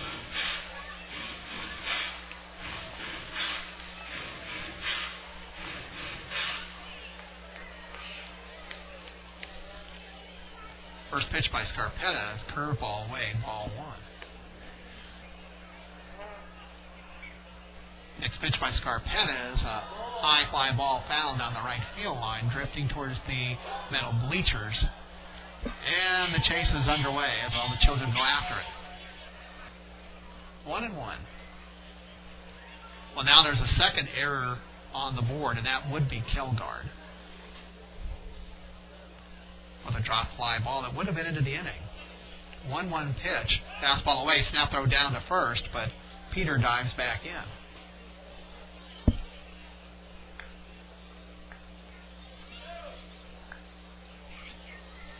As I said earlier, the Manatees with 16 games to go, 3.5 games behind Tampa, and they have 6 games left against the Tampa Yankees, so they need to get their heads in the game. Fastball left high, and the count goes 3-1. The Yankees in first, Daytona Cubs in second place, 2 games back. and the Manatees in third, 3.5 back. After tonight, the Manatees play 3 games against the Cubs and then 3 games against the Yankees. So they need to pick it up over the next week if they want to get into the division race. There's a short fly ball into left center field. Coming over is the center fielder Komatsu, who narrowly avoids colliding with Kelgard for the final out. So the Flying Tigers put 2 more runs on the board on 2 hits, an error, a walk, and 2 left. And as we go to the bottom of the 4th, it's the Flying Tigers 4 and the Manatees nothing. Well, as we said, this is Bark at the Park night, which means that patrons can bring their favorite canine with them. The deal was that if you brought a dog, you got in for $5. Your dog got in for $2. And you could bring up to 2 dogs. So if you brought 2 dogs, that's a total of $9. And the dogs that I've seen so far seem to be out on the berm in left center field. Now, there's no way I'm going to say this has been a dog of a game so far for the Manatees. I'm not going to do those canine jokes tonight. Well, this is a increasingly popular promotion throughout minor league baseball. A lot of minor league teams doing Bark at the Park night. And I asked one of the Manatees staffers before the game, I said, well, if the dogs have to relieve themselves, where do they go? And I was told, well, they'll just have to do it out there on that berm, where a lot of people are sitting on towels with their pets. And as we get to the bottom of the 5th, there's a promotion called Who Let the Dogs Out, in which fans can go out to a gate behind center field and they run across the field. And I'm thinking, well, they have to run across where the dogs have been. So I guess nature will just take its course.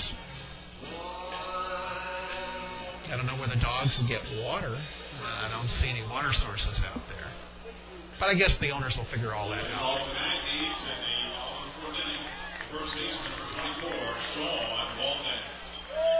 So we go to the bottom of the 4th. The Manatees trailing the Flying Tigers 4-0. It'll be Sean Halton followed by Brock Kelgard and Scott Krieger. Halton singled his first time up in the 2nd.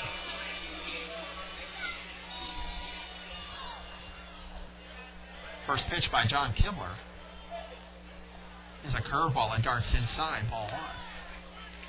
The Manatees have certainly had their chances. They had the bases loaded in the 2nd with 1 out. Curveball catches the outside corner and counts 1-1. With the bases loaded and 1 out, Sean McCraw struck out looking, and then Josh Prince struck out swinging to end the inning. At that point, it was only 2-0. Now it's 4-0.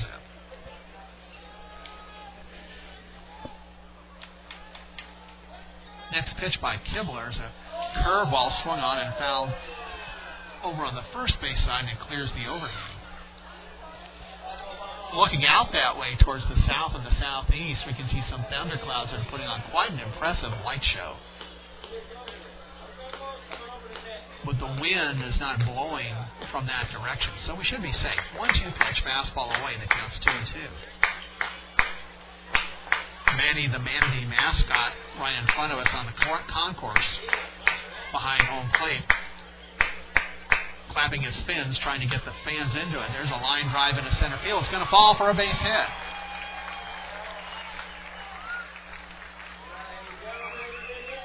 So Sean Halton's 2 for 2. And that'll bring up Brock Kelgard, who walked his first time up. Kelgard leads the team in home runs with 13. That's number 4 in the league. But he also leads the league in strikeouts with 156.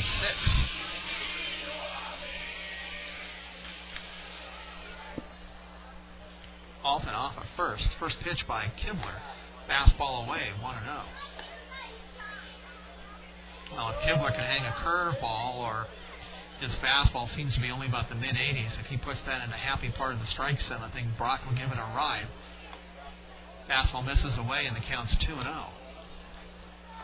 A dinger by Brock cuts the deficit in half. Halton only a couple of steps off the first, being held on by Leonardton. And there's a pickoff throw, and they've got him in a rundown. Leonardton down to the shortstop, Nunez, who tags Halton for the out. So Halton eliminated on the pickoff, 1-3-6.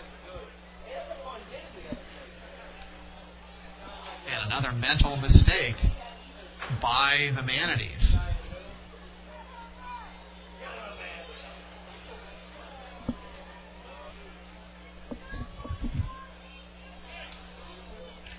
To a pitch by Kibler.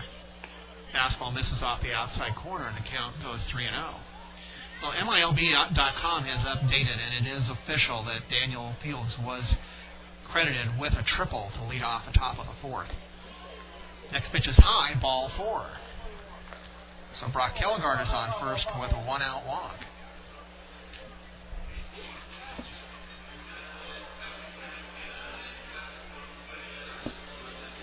Right fielder number 47, Scott Krieger.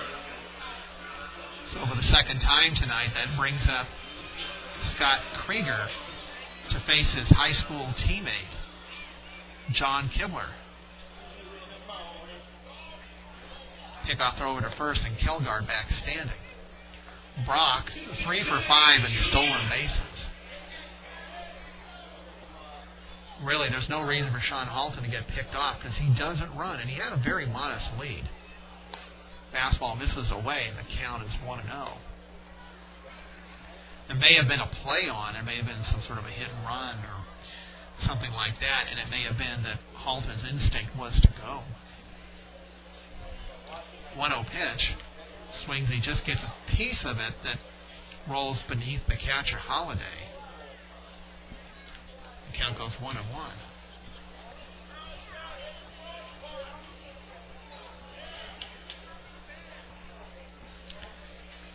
Home plate umpire Brandon Henson signaling the count.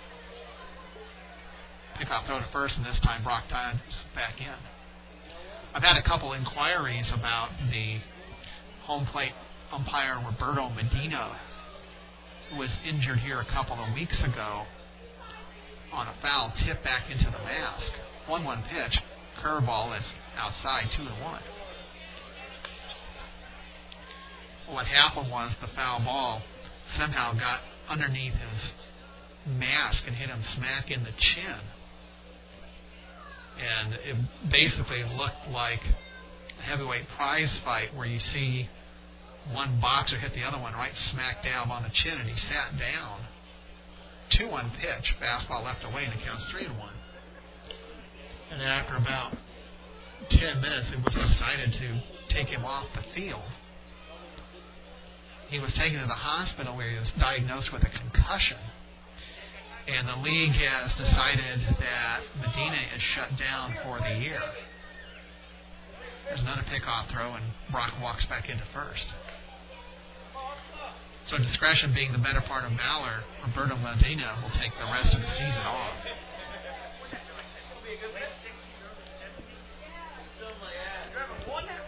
3-1 pitch. Swings and hits a fly ball the opposite way to right center field. It's carrying, and it is gone.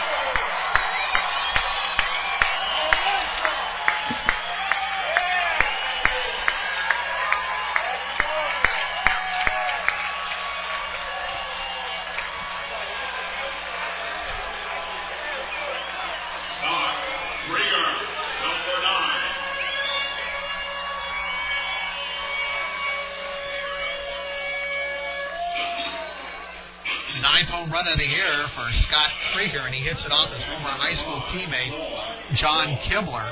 That cuts the deficit to 4-2. And with 1 out, the number 9 hitter catcher Sean McCraw comes to the plate, who struck out looking his first time up.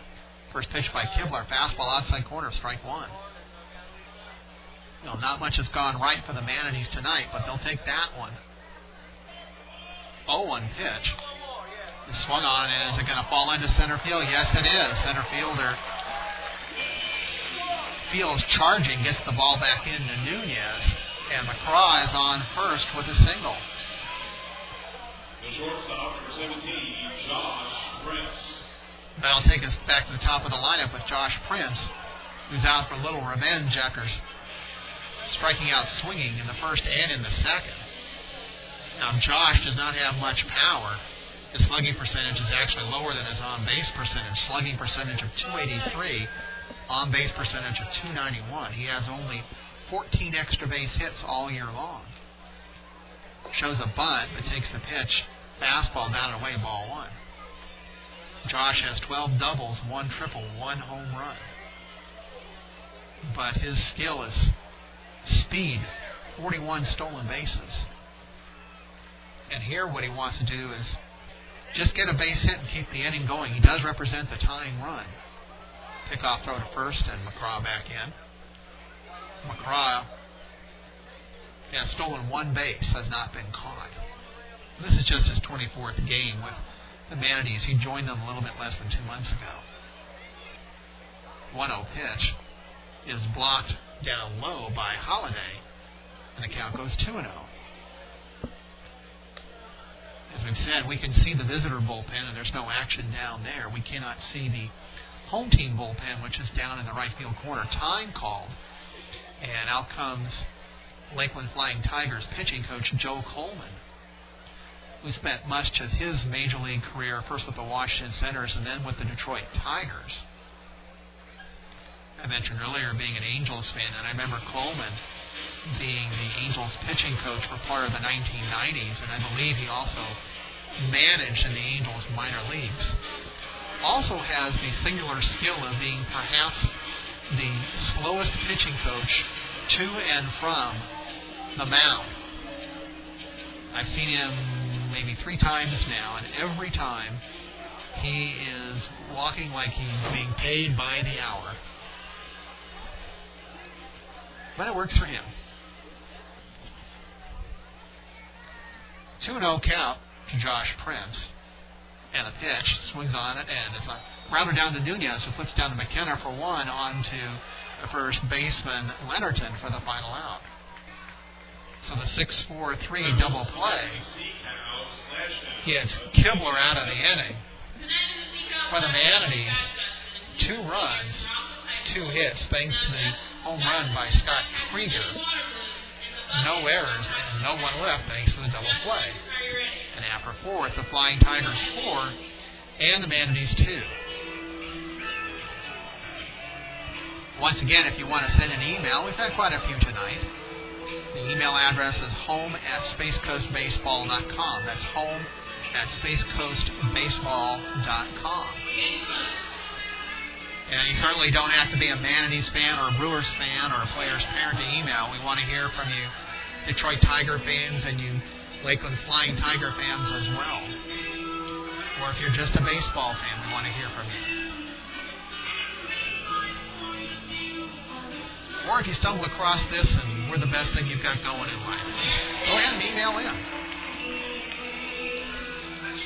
We've been talking off and on during the night about how the internet has changed things. And speaking of changes, the Manatees have a new pitcher on the mound. So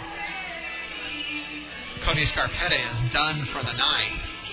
And the new pitcher is going to be number 27, Ruben, R-U-B-E-N, Flores.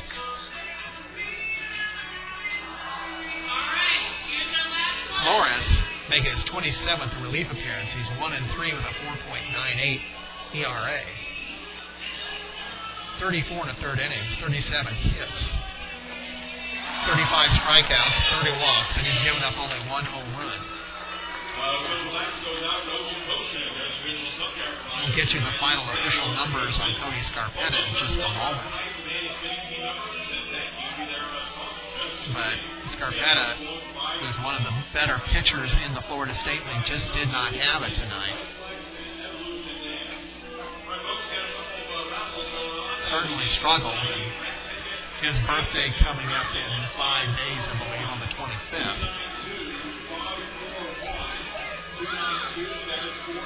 Which would suggest that we follow a 5-man rotation, thinking about it, that Cody could be making his next start on his 22nd birthday.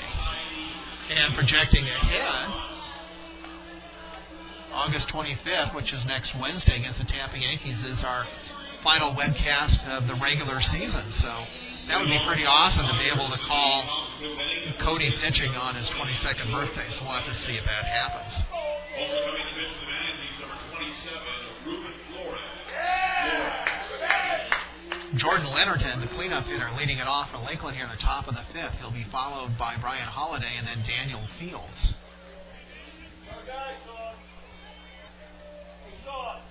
Flores working from the stretch with nobody on. And the first pitch is down and in, ball one. Not uncommon to see relief pitchers always working from the stretch, just because they usually come in with runners on base. 1-0 pitch is a breaking ball in the inside corner, and it counts 1-1.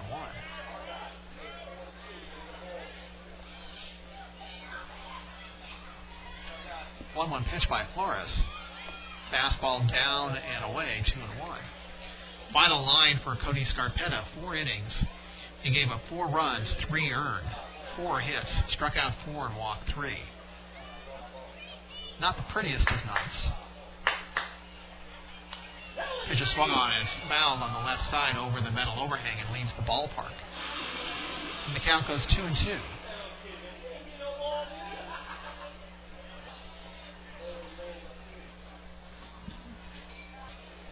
Leonardton batting left-handed.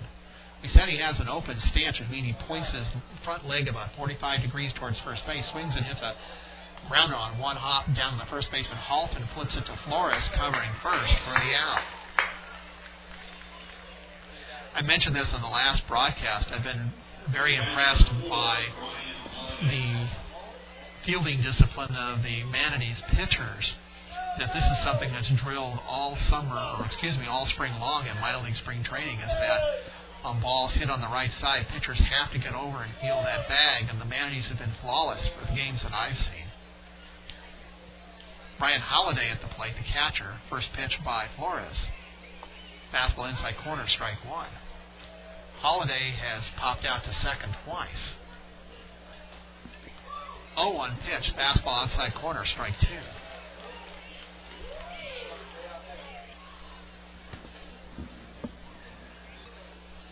0-2 pitch, swings and hits a line drive foul over on the first base side over the overhang. I've mentioned a couple of times that there's a video on the SpaceCoastBaseball.com homepage. If you look at video column to the left, the top link is a video we put together about a month or so ago that shows you all the features around the stadium, and you can see where those overhangs are. 0-2 pitch is a breaking ball left up high and in, and it counts 1-2. Of course, we have the press box behind home plate, and as the U-shaped stadium goes out to either side, one section has a very small metal overhang on either side. It really provides shade for maybe 7 or 8 rows, and that's about it. 1-2 pitch, checks his swing, and he went around, strike 3. First strikeout for Flores. Center fielder number 45, Daniel Fields. And that'll bring up center fielder Daniel Fields, who singled his first time up and then led off the fourth with a gift triple. Fields hit a fly ball to right field, and Scott Krieger was frozen in his tracks like the proverbial deer in the headlights, and the ball went over his head. Next thing we know, Eric Komatsu is diving behind him trying to get the ball, but missed it, and Fields wound up on third. First pitch is a curveball down and away, ball 1.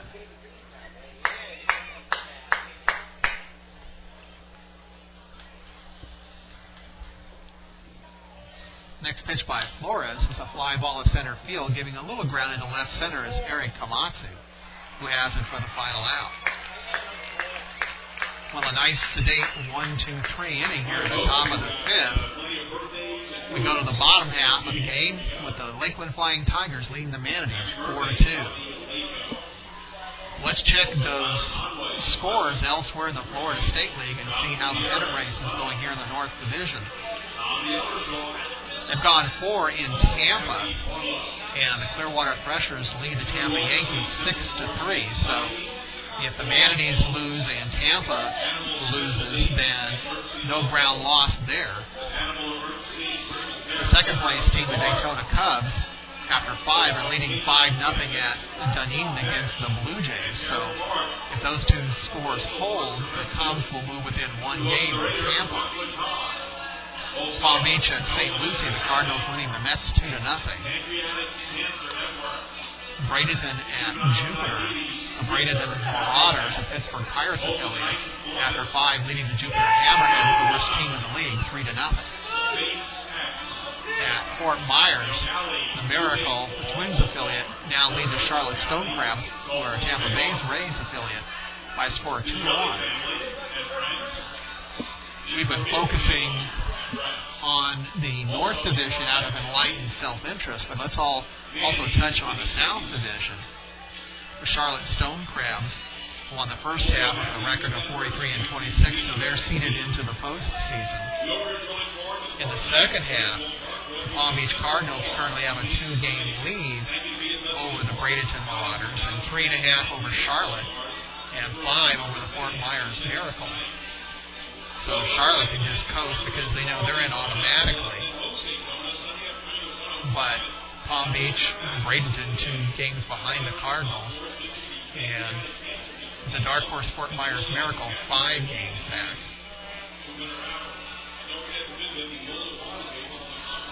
If you look at the overall records, which really don't mean anything, but the overall records in the North Division, Tampa Yankees have the best record at 69-50, which is also the best record in the league. And then you come to Daytona Cubs 66-57, 5 games behind Tampa. In the South, the Charlotte Stonecrabs, the best overall record there at 70-53. That's the second best record in the league. The Palm Beach Cardinals 1 game behind them at 69-54, and then Bradenton Marauders at 67-56, 3 games behind. Bottom of the 5th, Manatees trailing 4-2. It'll be Matt Klein followed by Eric Komatsu and Angel Salome. Klein doubled and flied to left. John Kibler into his 5th inning of work, and the first pitch leaves a fastball away, ball 1. It seems from time to time that Kibler has this tendency to fly open and fall away, and he leaves the ball to the first base side of the plate. Next pitch is on the inside corner, strike 1.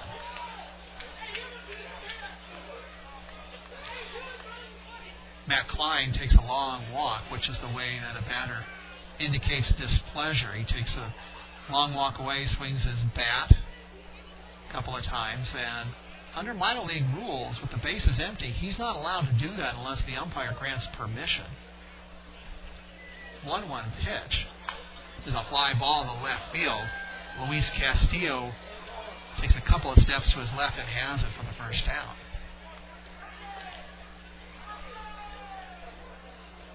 Center fielder number 8, Eric Komatsu. So that'll bring up center fielder Eric Komatsu 0 for 2. He's fouled out twice. Talking about Matt Klein taking that long walk and how it's now against baseball rules.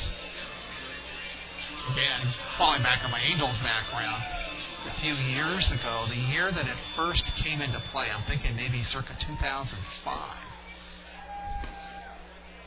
First pitch by Kibler. Curveball, misses inside, ball 1. We had a play at the Angels California League affiliate at Rancho Cucamonga. It was very early in the season, and there was a batter at the plate named Matt Brown. 1-0 pitch. Curveball. It's a slow roller towards the shortstop Nunez, but stepping in front of him is the third baseman Martinez, who throws it away. The first base coach, Dwayne Hosey, is lying face down, and I think that's just Hose being a ham as usual. The ball went over his head. It did not go into the dugout. It ricocheted off the facade and bounced back to the first baseman. And so in any case, Komatsu is on first, and it's going to be ruled a hit for Eric Komatsu. So that'll bring the tying run to the plate. Angel Salome, he grounded to short and singled. Komatsu, 23 for 30 in stolen bases this year. Kibler working from the stretch. Pickoff throw over to first and Komatsu back in. Anyway, telling you that story about Matt Brown at Rancho Cucamonga, basically very quickly, he did what Matt Klein did, is that he showed displeasure with a call by stepping out of the box, and the umpire, there's another pickoff throw to first. The umpire gestured for him to get back in the box, and Matt took his time, so the umpire gestured for the pitcher to throw a pitch. Matt swung and hit it foul, but it didn't matter because the scorebook, or the rule book says, curveball off the outside corner. The rule book says that in a situation where the batter does not step back in promptly, the umpire shall call for a pitch, and regardless of what happens, it shall be called a strike. 1-0 pitch, fastball away, 2-0. Well, it just so happened in that situation was already 2 outs, and Matt had 2 strikes on him. And if I recall, the Quakes were trailing by a run. That was strike 3, and that was the end of the game. 2-0 pitch, fastball away, 3-0. If you want to actually see that, I happen to have been there videotaping that night. Go to my other site, futureangels.com, and in the left column, select Video Gallery. And then look up Matt Brown. There's a few clips of him, and you'll see which one I'm talking about. Fastball away, ball 4. That'll force Komatsu to advance to second and brings the leading run to the plate with Sergio Miranda. Sergio lined to third and grounded to short. Sergio has only 2 home runs, which have both come within about the last month or so.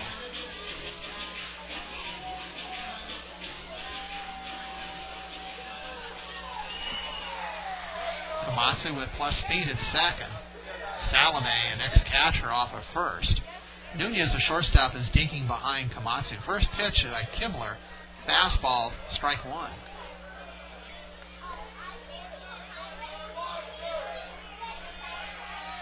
Well, a little bit of lightning here by Sergio Miranda certainly would help the Manatees get back into this game. 0-1 pitch. Swings and fouls it to the backstop, and it counts 0-2. Sergio, one of the best contact hitters in the league. He has the second best ratio of strikeouts to total plate appearances. He strikes out only once every 11.55 plate appearances, second best in the league. 0-2 pitch. Swings and hits it up the alley in left center field. It's going to be down for a base hit. Komatsu is around third. He's going to score. The throw by the left fielder Castillo comes back into the infield, and the deficit's now 4-3.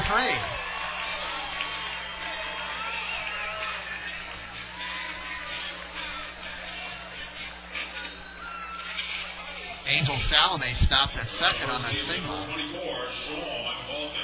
And that'll bring up Sean Alton, who's singled twice.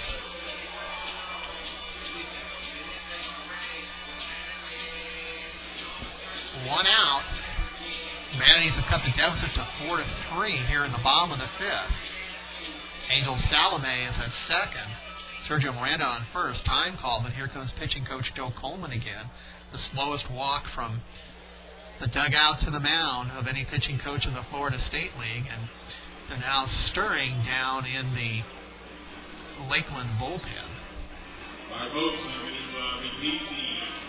There's a right-hander warming up down there. We really don't have a very good look at what goes on down there. The fence is about 5 feet high, and about all you can see what's going on down there is from the shoulders up of whoever's warming up.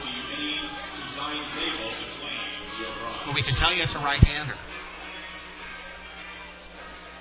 Alton at the plate has 9 home runs.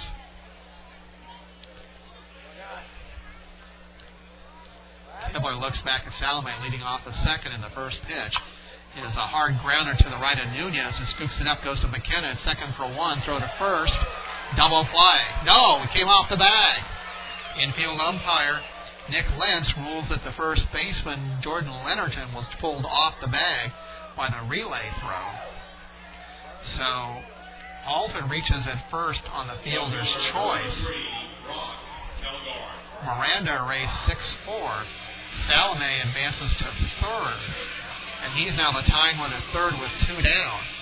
And that'll bring up Brock Kelgard, who's walked twice. Once again, Brock leads the team in home runs with 13. But just a base hit here would tie the game. Outfielder's backing up just a little bit for Brock. First pitch by Kibler. Breaking ball down and away, ball 1.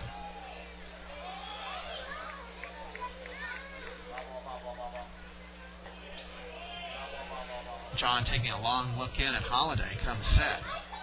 And the 1-0 pitch. Breaking ball down and away, 2-0.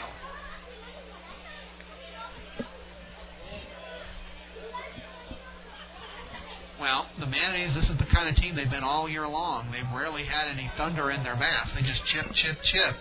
And you hope that they make few enough mistakes that they win. 2-0 pitch is down and in, ball 3. I have to suspect this might be the last batter that Kibler faces. He walks around the mound, comes back to the front of the rubber. Comes set. 3-0 pitch. Swung on and foul back into the net, 3-1. Now, a lot of times, batters are expected to take that 3-0 pitch. But, I've always thought, well, if you've got a situation like this, where the count's 3-0 and the pitcher's struggling, he needs to throw a strike. Well, if that pitch is going to be in the strike zone, maybe it's in your happy place, and maybe you should go ahead and swing at it. And that's what he did. 3-1 pitch is a pop foul to the right of us. And it bounces in the last row of the box seats between the aluminum overhang and the press box. So the count goes 3-2, 2 down. Manatees trail 4-3. Sean Halton on first, Angel Salome on third. Halton, the runner at first, will be off on the pitch. Time called, and Kibler gestures for the catcher, Brian Holiday, to come out and visit. That might also be buying a little time for the bullpen, and in fact, Kibler takes a look out there to see what's going on. I don't think he can see much because, like I said, that fence is high enough to obscure most of what's going on down there. There goes Halton, and the 3-2 pitch swung on and missed. Strike 3 was actually a foul tip caught by Holiday. So Brock Kelgard extends his league lead in strikeouts to 157.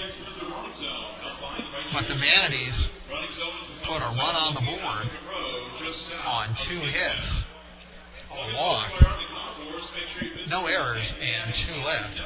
And after 5, it's the Flying Tigers 4 and the Manatees 3.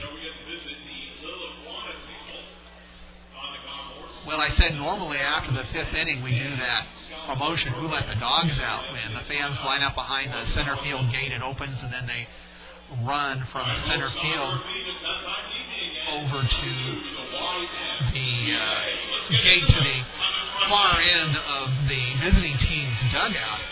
But they're not doing that tonight, and it may be because they're doing the bark at the park, where you have several dog owners with their pets sitting out there on the berm behind left field.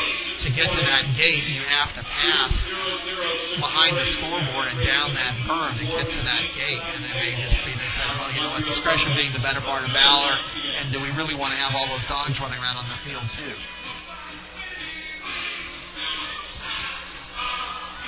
Once again, if you want to send an email, the address is home@spacecoastbaseball.com. That's home@spacecoastbaseball.com. Also, these games are archived, so if you have missed any part of tonight's webcast, it'll be up on the homepage of spacecoastbaseball.com sometime tomorrow morning. And all the games that we have called are archived on the website. So if you go to the homepage there and click on multimedia and then select audios, you can see all the games that we've done this year. Some of the other multimedia content that we have on the website, we also have photos that we've been shooting of the players. That's multimedia and select photos. And there's also some video clips that we've done over the year as well, and obviously select multimedia videos. We are spacecoastbaseball.com. So we cover not only the Manatees, but also the Washington Nationals rookie team in the Gulf Coast League that plays across the parking lot from us, and some of the amateur adult leagues, including the National Extreme Baseball League and the Brevard County Amateur Baseball Association. Top of the sixth, Lakeland trying to protect a 4-3 lead over Brevard. They'll be the bottom three of the lineup, starting with Samir Rijo. Second inning for Ruben Flores, and his first pitch, fastball, misses down and away, ball one. Rijo will be followed by Luis Castillo and Pat McKenna. Next pitch by Flores is a high fly ball to right field. Krieger given ground. The ball's been carrying that way at the warning track. Has it about a foot in front of the wall. That fence in right field is about 8 feet high, and then above that is a second fence. They are separated. If you were to go out there, you can see they are actually separated a few feet. And there's a yellow line that runs across the top of the lower fence. So from that yellow line downward on that lower fence, it's in play. Anything above that yellow line is a home run, even if it hits that upper fence. First pitch to Luis Castillo is rolled foul off of the Lakeland dugout. And the count's 0-1. We'll give you some major league scores, starting with Lakeland's parent club, the Detroit Tigers. Top of the seventh in Detroit, the Tigers lead the Indians 5-0. 0-1 pitch, just a bit outside, as Bob Euchre would say, and the count is 1-1. Seattle Mariners at the Yankees. The Mariners leading 5-0 in the top of the sixth. Top of the sixth in Baltimore, the Rangers leading 1-0 over the Orioles. This pitch is swung on as a soft line drive foul down the third baseline, where it's caught by a young man. And good for him, he brought his glove. The Blue Jays at the Red Sox. The Blue Jays disappointing the Fenway Park fans 11-0 in the bottom of the fifth. Another foul ball on the left side, carrying towards the walkway, and it bounces up into the bleachers. The Los Angeles Angels in Minnesota, and the Twins leading 1-0 in the bottom of the third. They've been delayed by rain at Kansas City. The Royals hosting the Chicago White Sox. And at 7:05 p.m. on the West Coast, the Oakland A's hosting the Tampa Bay Rays. There's a grounder foul down the first base line past the first baseman, Sean Halton. In the National League, the Mets lead the Pittsburgh Pirates 7-2, top of the sixth in Pittsburgh. In Philadelphia, the Phillies hosting our landlords here, the Washington Nationals, and the Phillies leading 1-0, top of the sixth. There's a line drive past Miranda into left field for a base hit. So Castillo gets his first hit in the Florida State League. He was called up earlier today from the Gulf Coast League Tigers. Castillo with the GCL Tigers, 3 for 5 in stolen bases. Number 9 hitter, Pat McKenna at the plate. He struck out and walked. Flores' first pitch, fastball down low, ball one. Down in Miami, the Marlins hosting the Houston Astros, and that game is currently delayed by rain. They were in the top of the sixth with the Marlins leading Houston 1-0. And a dome stadium on the way. It's going to be in about another 3 years or so, I believe. Top of the third in Milwaukee, the Brewers behind the Padres 5-2. There's a pickoff throw to first, and Castillo dives back in. Bottom of the second in St. Louis, the Cardinals trailing the Giants 2-1. There goes the runner. Pitch is grounded past Flores to Klein at second. Only one play, and that's to go on to Halton at first for the out. Klein was actually heading over to cover second as Castillo was trying to steal, and that ball was hit past Flores towards second, so Klein reversed course, picked up the ball, and threw it on to Halton. So Castillo on second with an insurance run back to the top of the lineup to Gustavo Nunez, who's walked. Reached on an error by the shortstop Josh Prince in the second and reached on an error by the left fielder Brock Kelgard in the fourth. Castillo off at second. First pitch by Flores. Fastball down low, ball one. Other National League games, the Rockies at the Arizona Diamondbacks starting at 7:40 p.m. there in Arizona. And then out on the West Coast, the Dodgers hosting Cincinnati starting at 7:10 p.m.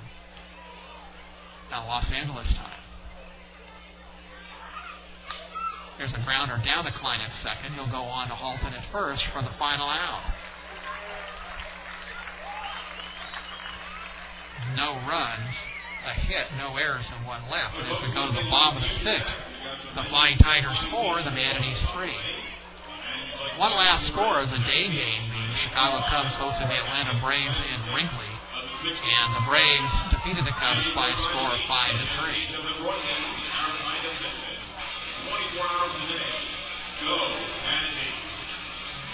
Let's look again at the Manatees' remaining schedule for the rest of the 2010 season. They had 16 games left coming into tonight's game against Lakeland. After tonight, they drive up the I-95, 75 miles to Daytona, where they'll play the Daytona Cubs at Jackie Robinson Park tomorrow night at 7:05. Then they're back here at Space Coast Stadium on Sunday for a 1:05 p.m. day game. And then it's back to Jackie Robinson on Monday night against Daytona at 7:05. The Manatees 2.5 games behind Daytona for second place coming into tonight's game. So that's an important series as both teams chase the Tampa Yankees. And then after that 3-game series, the Manatees host the Tampa Yankees here in Vieira for 3 games Tuesday, Wednesday, and Thursday of next week, each game at 7:05. That Wednesday game will be our final webcast scheduled for the regular season. And as I said, we might add something additional depending on how the rest of the year goes.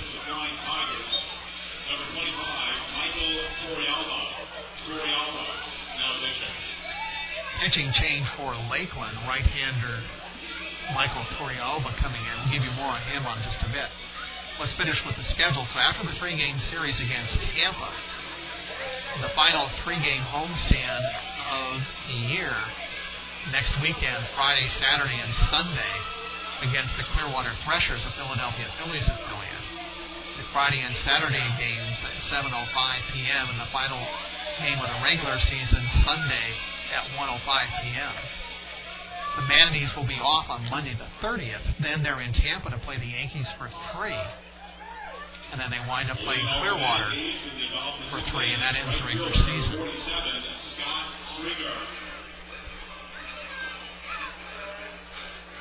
Bottom of the 6th, the Manatees have chipped away from a 4-0 deficit after 3.5. They now trail 4-3. It'll be Scott Krieger followed by Sean McCraw and Josh Prince. Torrealba's first pitch, fastball outside corner, strike 1. Krieger walked and then hit a 2-run homer in the 4th off his former high school teammate John Kibler. 0-1 pitch by Torrealba is a grounder on one, hop down to the third baseman Martinez, who goes on to the first baseman Leonardton for the out. So with 1 out, that'll bring up Sean McCraw.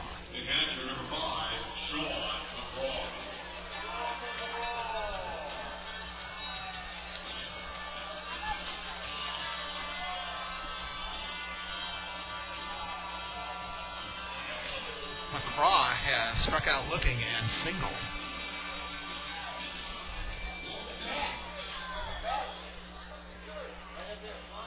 First pitch is taken for a strike, 0-1.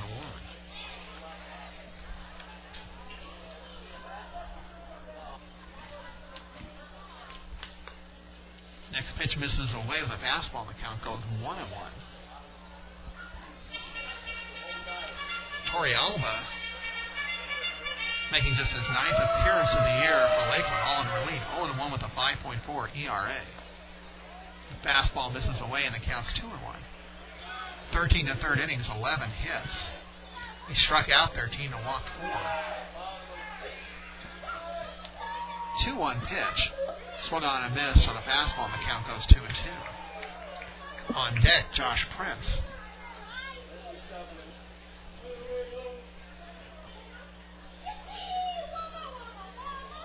2-2 pitch. Fastball away, and the count goes full, 3-2. The radar seems to have Torrealba in the low 90s. He's been showing 92, 93. 3-2 pitch. Swings and hits a hard grounder down to McKenna, who blocks it, throws it onto the first baseman Leonardton for the out. McKenna hard to his left, dove and kept it from going into right field for a base hit.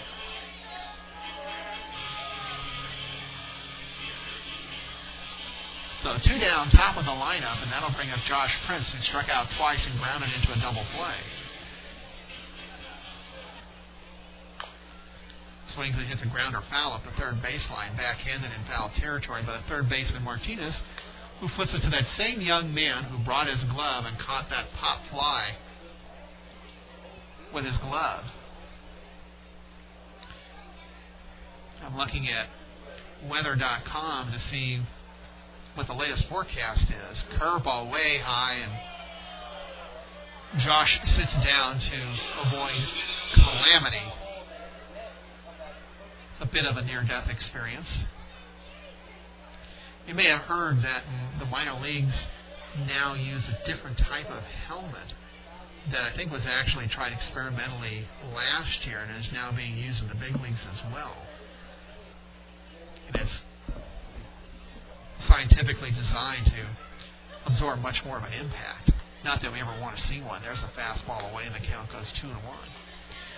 Weather.com shows an hour-by-hour forecast, and it says 10% chance of rain in the 10 o'clock hour, 15% by 11, and 50% at midnight. But we should be long gone by then. Josh swings and hits a line drive foul down the right field line, and the chase is on. There's a rope over there to keep people from going in an area where they're not supposed to go, and of course that hasn't stopped the kids at all. There's at least 7, 8, 9 down there now. Oh well, who needs security? 2-2 pitch. It's a bouncer past Torrealba down to Nunez and short, who goes on to Leonardton for the final out. So Torrealba gets 3 ground balls, one to the second baseman, one to the third baseman, one to the shortstop. Equal opportunity. No runs, no hits, no errors, nobody left. And after 6, the Flying Tigers still lead the Brevard County Manatees by a score of 4-3.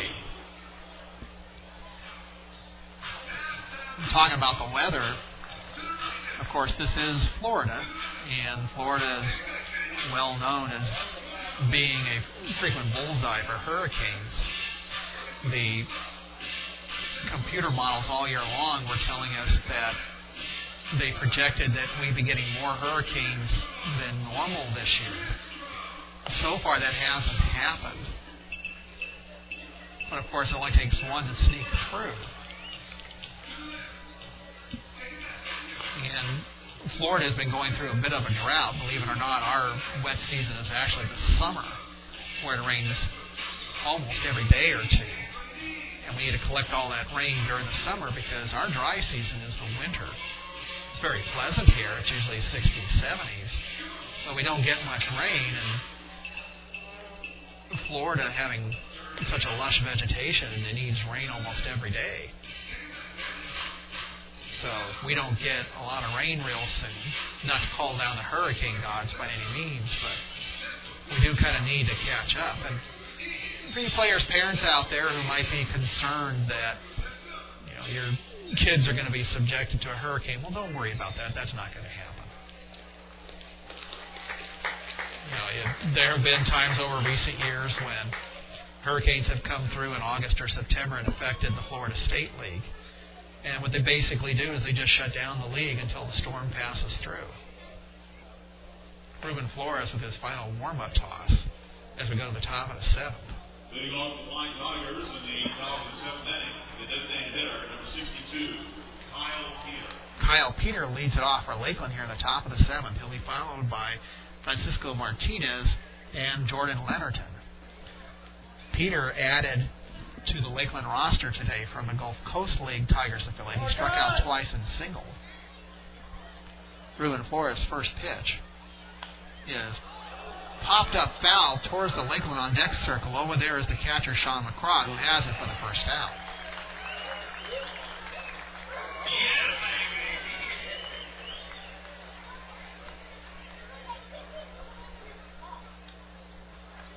So with one out, that'll bring up the third baseman, Francisco Martinez, who's walked line to second and flied out to left. If you're not familiar with the structure of minor league baseball in these different leagues, you've heard us talking about the Gulf Coast League, which also exists here in Florida along with the Florida State League. First pitch by Flores. Fastball inside, ball one. The Gulf Coast League is what's known as a rookie league, and it operates out of the minor league complexes of the various major league organizations that are part of the league. This pitch is swung on, it's foul over on the right side, and the count goes 1-1. So, for example, the Gulf Coast League Tigers operate out of the same complexes where the Detroit Tigers hold their spring training. The Space Coast Stadium complex is a unique arrangement. Next pitch by Flores, swung on and missed on a fastball, and the count goes 1-2. This is the spring training home of the Washington Nationals, and the stadium has the Nationals logo all over it. And in fact, the Nationals do have a Gulf Coast League team that plays on the minor league fields across the parking lot from us. But the Manatees are actually a Brewers affiliate. Swing and a miss on a curveball, and Martinez is done. Second strikeout for Ruben Flores. First baseman number 20, Jordan Leonardton. And Ruben doing quite a good job in relief. 2 outs into his third inning of work. Struck out 2, walked none. He's given up just a single. Cleanup hitter Jordan Leonardton steps in. He's singled, line to first, and grounded out to first. First pitch, swings and misses on a fastball, 0-1. As we said, the Nationals, this is their home park that they rent from Brevard County. And then the Manatees sublease it from the Nationals. The Manatees are a Milwaukee Brewers affiliate.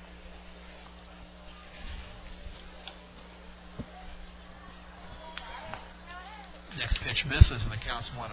They've been a Brewers affiliate since 2005. And I believe they've signed their extension for another 2 years through 2012. But I'm not positive about that. I know they were close at one point. 1-1 pitch. Fastball hits the outside corner, 1-2. Once upon a time, it used to be that a parent club and an affiliate could break their relationship at any time the contract expired. The contract could be for any length they wanted. 1-2 pitch. Fastball misses away. It counts 2-2. In the early 90s, Major League Baseball and Minor League Baseball. Minor League Baseball is actually an umbrella organization that represents all the minor league teams. They signed an agreement with Major League Baseball to standardize how the renewal process works. Fastball misses away and the count goes full, 3-2. So the way it works now is that these working agreements, which are called PDCs, player development contracts, can run for 2 years or 4 years. 3-2 pitch. It's a line drive to right field. Is Krieger going to get over there? No. It's into the corner. Rounding first and holding is Jordan Leonardton as Krieger gets the ball into second. So it's a 2-out single for Jordan Leonardton. And that'll bring up the catcher, Brian Holiday, Holaday. He's popped out to second twice and struck out. In any case, talking about how PDCs work, player development contracts, they now run for 2 years or 4 years. They expire in even number years. Pennerton takes a modest lead off first. First pitch by Flores misses outside, ball 1. And so what happens at the end of each year is that if they have not renewed, either the Major League club or the affiliate, if they want to terminate, there's a pickoff throw back to first, and Leonardton ties back in. If they want to terminate, they have a specific window. I think it's about 2 weeks in which one side or the other, or both, they can submit their termination to their appropriate organization, either Major or Minor League Baseball. Swing and a miss. And the count goes 1-1. At the end of that period, Major and Minor League Baseball get together and they open those envelopes and they present each other with a list of who's looking for a new partner. And of course, it's all going to work out even. 1-1 pitch, inside corner with an off-speed pitch, and the count's 1-2. So let's say, using the Florida State League as an example,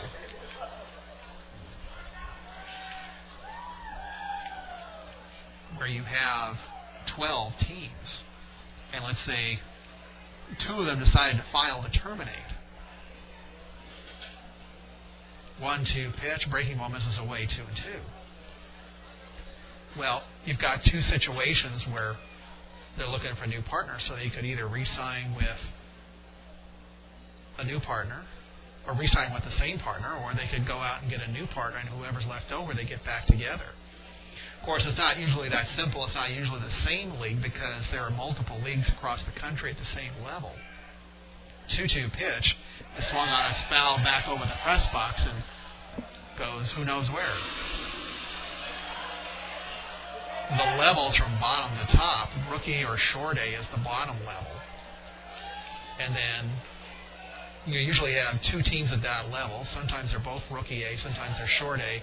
They're both half-season leagues, and there's really not much difference other than short A is considered to be a little more advanced. 2-2 pitch, swung on a miss on a curveball, strike 3.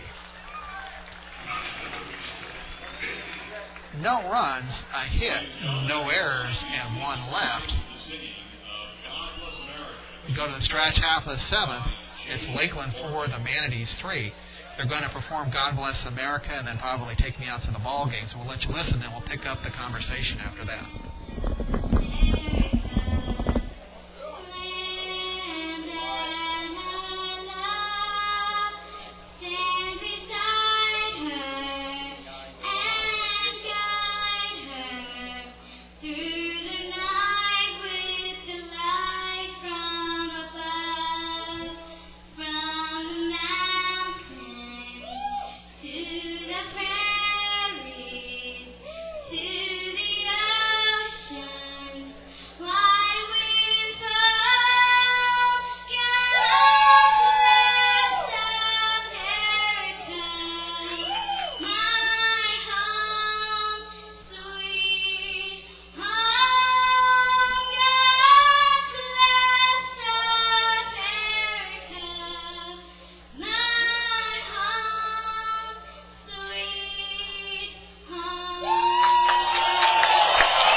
Folks, we got another drawing to tell you about. Great ticket.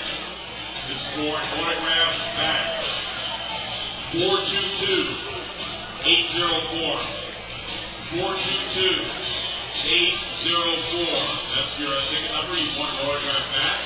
Please report to the main society table on the left field front deck. And also for an autograph form. 422-804.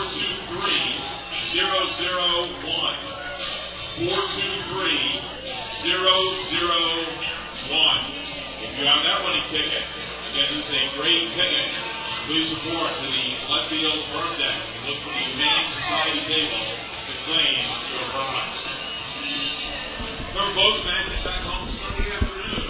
Take on the Daytona Cup. Hi, everyone. Going to the bottom of the seventh, with Lakeland leading Brevard by a score of 4-3. So picking up on our conversation on PDCs, going from bottom to top, the two half-season leagues are known as Rookie A and Short A. Every major league organization has at least two of those. And then you get into the full-season leagues, the lowest being called Low A or Basic A or sometimes just Class A. And then you get to Advanced Class A, which would be us in the Florida State League. Matt Klein leading off the bottom of the seventh against Torrealba. Checks his swing. It's a little looper down the right field line. It's going to fall in for a base hit. Second baseman McKenna over there picks it up, and Matt Klein leads it off with a single. The center fielder, number 8, Eric Komatsu. So that'll bring up Eric Komatsu, who's fouled out twice and singled. But again, our illustration, there's several different advanced Class A leagues. The Florida State League is one, the California League is another, and the Carolina League is a third. Eric swings and checks. It falls the opposite way to the shortstop Nunez out in left field for the out. Designated hitter number 16, Angel Salome. So with one out and Klein on first, that'll bring up the designated hitter, Angel Salome, who's grounded to short, singled and walked. So anyway, making the point, let's say hypothetically the Brewers or the Manatees were to terminate this year. The Brewers could find another partner in the Florida State League or in the Cal League or in the Carolina League, and the Manatees would find another partner from one of the other major league organizations vacating elsewhere. First pitch is taken for a strike, 0-1. Well, what happens if there's no other partner at that level? Well, they have no choice. It's a shotgun wedding, and they're back together for another 2 years. Klein off at first. There's a pickoff throw, and he slides back in. Klein, 13 for 28 in stolen bases.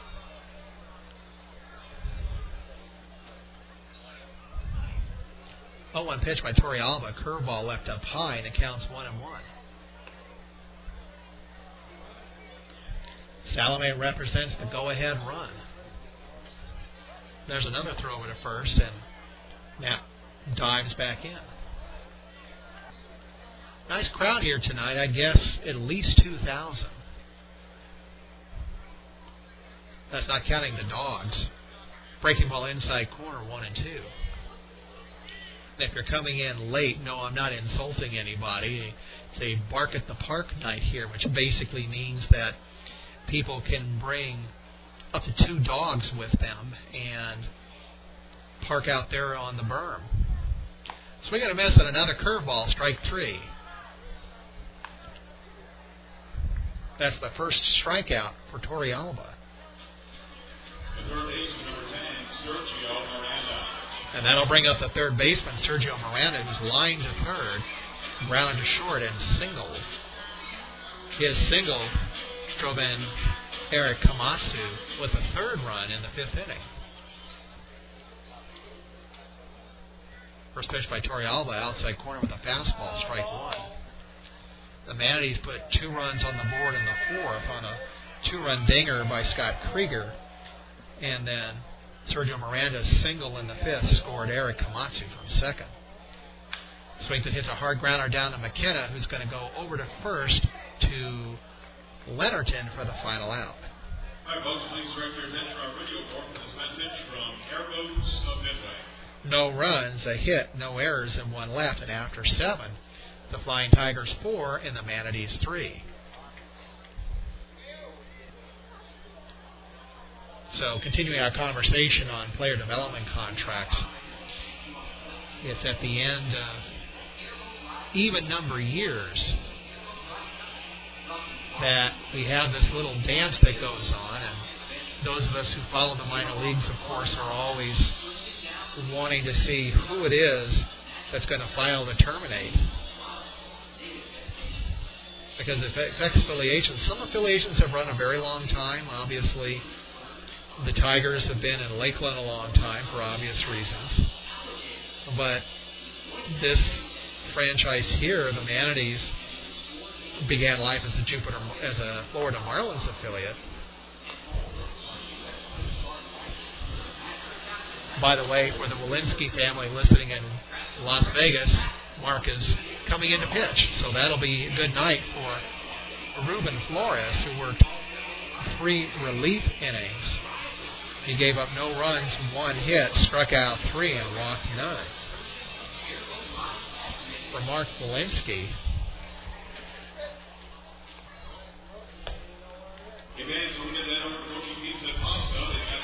Mark Walensky, 0-1 with 4.05 ERA. It's his 10th relief appearance of the year with the Manatees. In 13 1/3 innings, 15 hits, struck out 6 and walked 5.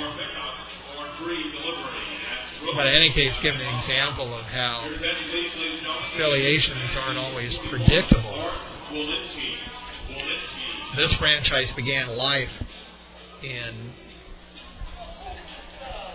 1994 as a Florida Marlins affiliate, and this whole complex actually was a spring training and minor league complex home of the Florida Marlins. And then in 2001, after the 2001 season, the owner of the Montreal Expos bought the Florida Marlins. Major League Baseball took over the Expos, and the Marlins' new owner wanted their complex closer to home in Miami. So basically what happened was the Expos were in Jupiter, the Marlins were here, and they flip-flopped. So the Expos came up here, and this was also their spring training home, and the Manatees were an Expos affiliate for 3 years. First pitch by Mark Walensky, swung on and missed to Daniel Fields, 0-1, 92-mile-an-hour fastball. Fields singled, tripled, and flied out to center. Next pitch by Walensky is a hard ground ball on one hop to Halton at first. Mark over to cover the bag, but Halton takes it there himself for the first out. The right fielder, number 12, Samir Riho. So with 1 out, that brings right fielder Samir Riho, who's popped out foul to third, struck out, and flying to right. Anyway, it was after the 2004 season that the Expos became the Washington Nationals. First pitch by Walensky, fastball outside corner, strike 1. And you would think that this would have continued as a Nationals affiliate, but the Nationals wanted their advanced Class A team close to home, and they affiliated with a team in Potomac, Maryland. Fastball misses way outside, 1-1. So again, the umbrella agreement between Major League and Minor League Baseball says every one of the 180 minor league teams out there gets a partner. And the Manatees wound up with the Brewers. Fastball away, and the count goes 2-1. And that's why this little PDC dance at the end of every even number year is of so much interest to those of us who follow minor league baseball. 2-1 pitch, fastball up and away, 3-1. Walensky's velocity seems to be somewhat consistently in the low 90s. Mark has his back pivot foot on the first base side of the rubber. Right-hander's 3-1 pitch. It's a hard grounder up the middle. Josh Prince scoops it up and goes on to the first baseman Halton for the out. Nice range shown by Josh Prince to his left. The left fielder, number 43, Luis Castillo. So with 2 outs, that brings up the left fielder, Luis Castillo, who's grounded to short, hit a sacrifice fly to left, and singled. Left-handed batter against Walensky.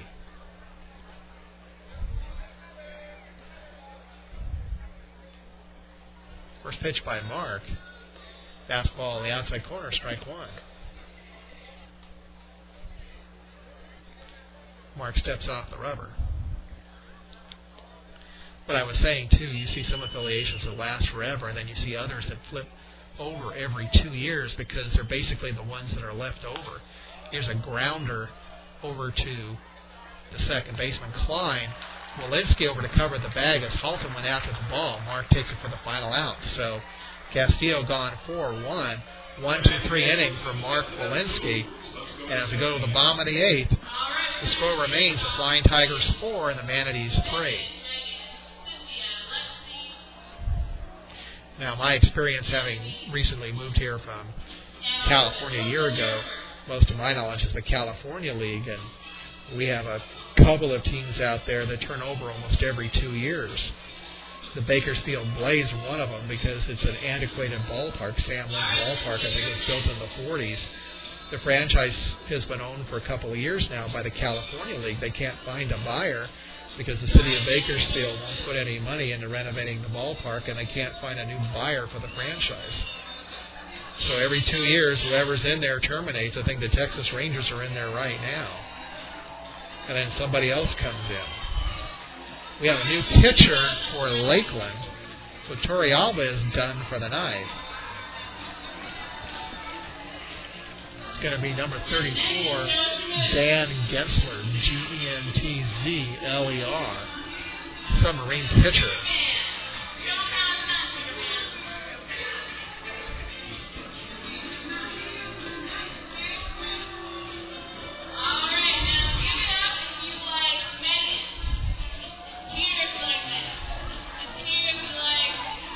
Gensler making his 10th relief appearance for the Flying Tigers. 1-0 with a 3.24 ERA. He's worked only 8 1/3 innings. Struck out 4, walked 3, and given up 13 hits in 8 1/3 innings.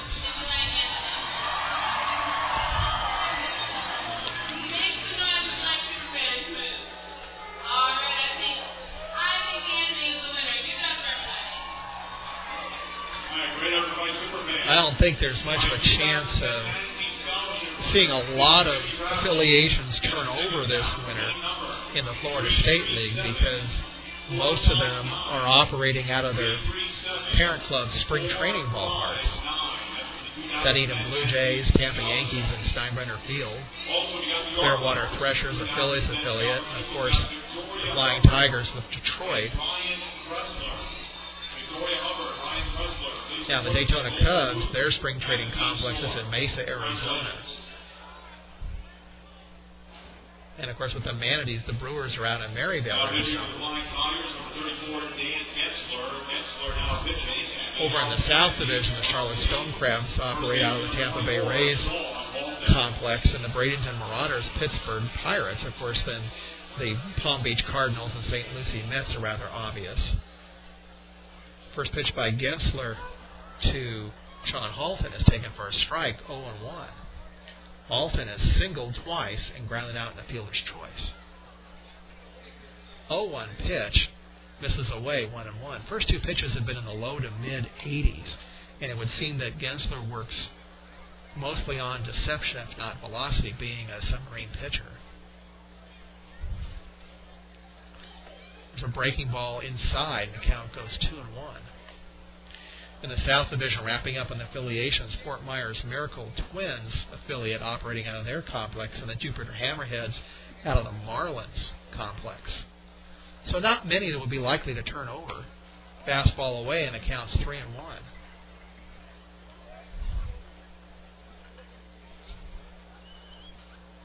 Gensler's 3-1 pitch. Fastball outside corner, 3-2. On deck is Brock Kelgard.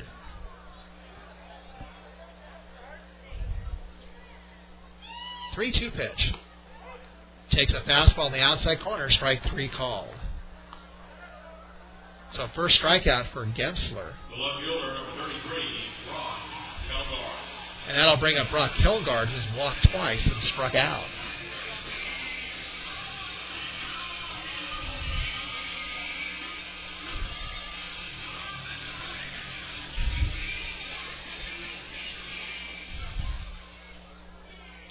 Gensler's first pitch, inside, ball 1.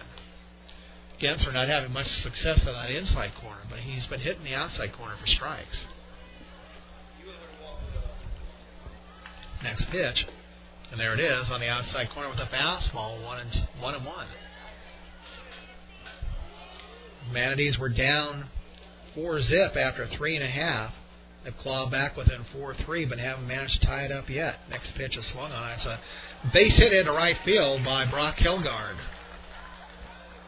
He cued it the opposite way, and it found the hole between first and second. So that'll bring up, like the man said, that'll bring up Scott Krieger, who's walked, homered, and grounded to third.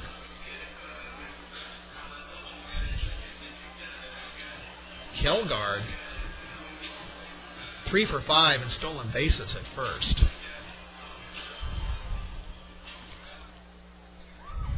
First pitch by Gensler is taken down low, ball 1.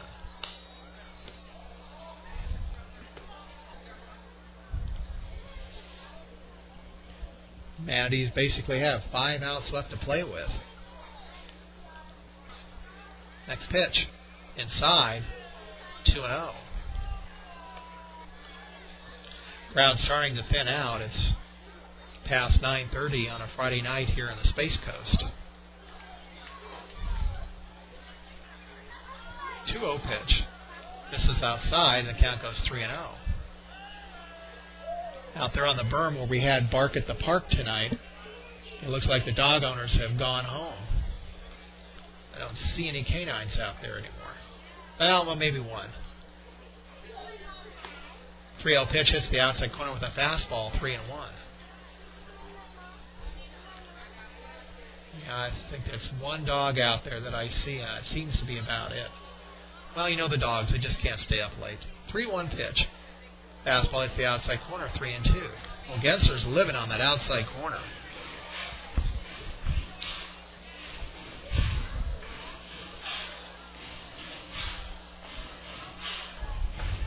On deck, Sean McCraw. Hilgard off first in the 3-2 pitch. Swings and fouls it back into the net, and the count remains 3-2. Now here's an interesting statistic about the Space Coast, which is just a nickname for Brevard County.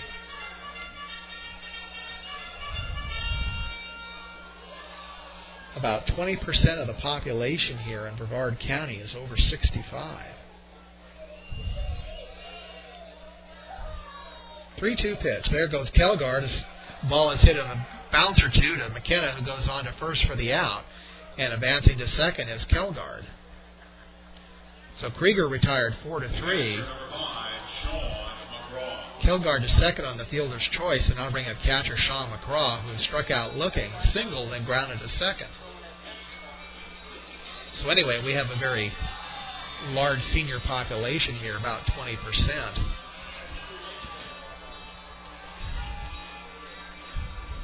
So we do see a lot of seniors that come out to the games, but not many stay into the late innings. First pitch by Gensler. Fastball taken on the outside corner, strike 1. McGraw batting left-handed against the right-handed submariner Gensler. It's another right-hander warming up in the Lakeland bullpen. 0-1 pitch. Fastball down and away, and it counts 1-1. Looking out at these uniforms, I keep on wanting to say Detroit, because the uniforms look so similar to the Detroit Tigers road jerseys. They say Flying Tigers across the front instead of Detroit. Here's a hard grounder up the middle. Base hit into center field. Hilgard coming around third, coming in to score. Here comes the throw from Fields. It's cut off, and the game is tied.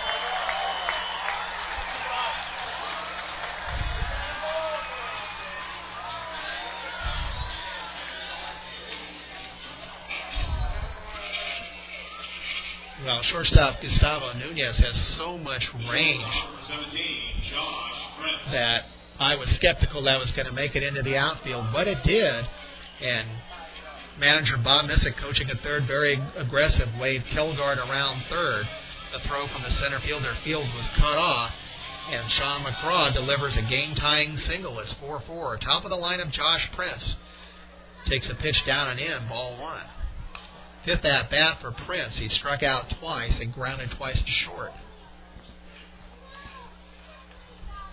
as you might suspect with the catcher on first. John McCraw, not blessed for speed, but he does have a stolen base. Here's a bouncer up the middle. McKenna, the second base behind the bag, goes to the shortstop Nunez for the final out.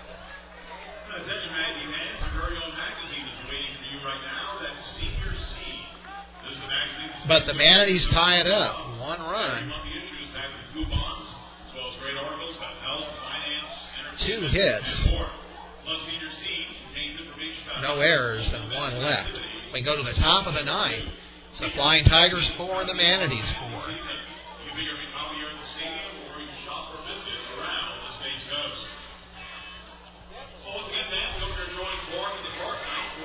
Well, let's see if Mark Walensky comes out to pitch here in the top of the 9th, or if we're going to have another pitching change now that the score has been tied.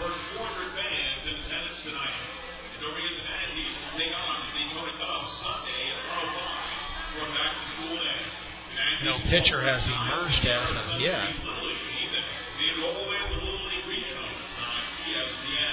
And it will be Mark Walensky, who's casually strolling out to the mound for a second inning.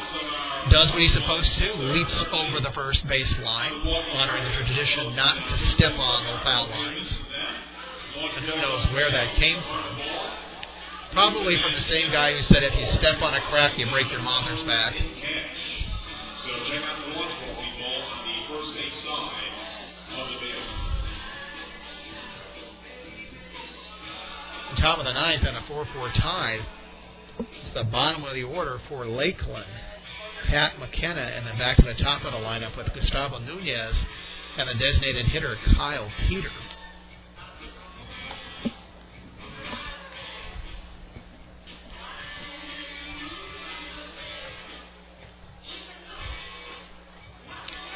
We were talking about Space Coast being a nickname for Brevard County, and the obvious reason is that we are the home to Kennedy Space Center and Cape Canaveral Air Force Station.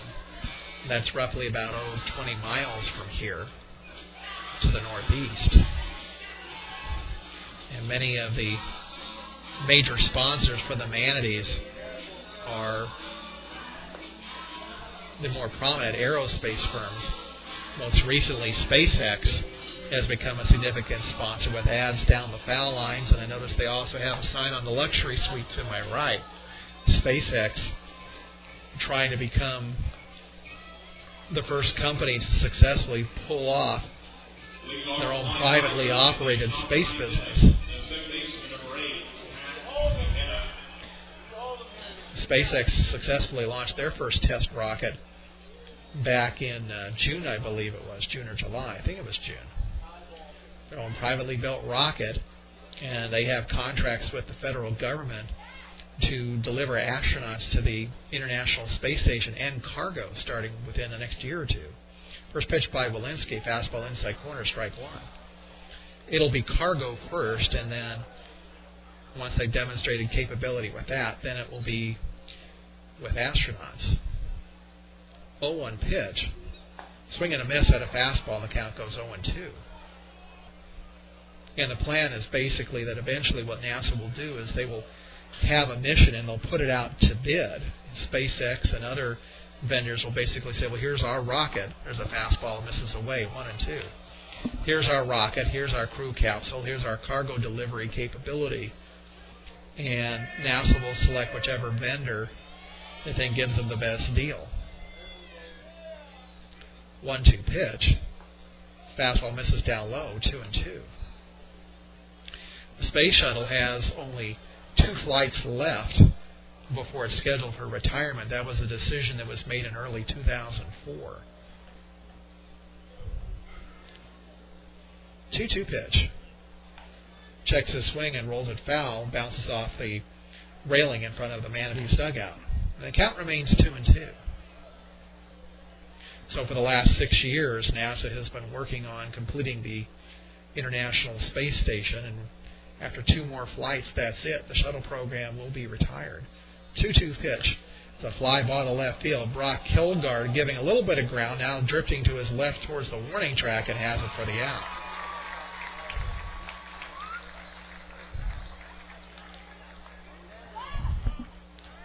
So with one out, that'll bring up the shortstop, Gustavo Nunez.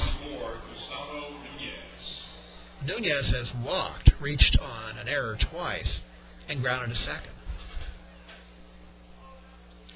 There may be one additional shuttle flight added sometime in 2011. Congress is debating that. But there are consequences if they do that. First pitch by Walensky, taken down and in, ball one. Sergio Miranda, the third baseman, playing a step or two in on the grass, just in case Nunez has any thoughts about laying down a bunt.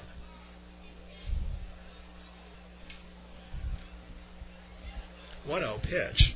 Does bunt, show a bunt anyway, and did he go around? No, he did not, and the count's 2-0. Right now, the two remaining flights, one is scheduled for November, and the second one is February. There's talk about taking a spare external tank. That's that big orange tank attached to the orbiter. Fastball hits the outside corner, 2-1. Taking one spare tank and flying a third mission sometime in the latter half of 2011 to bring up spare parts and supplies.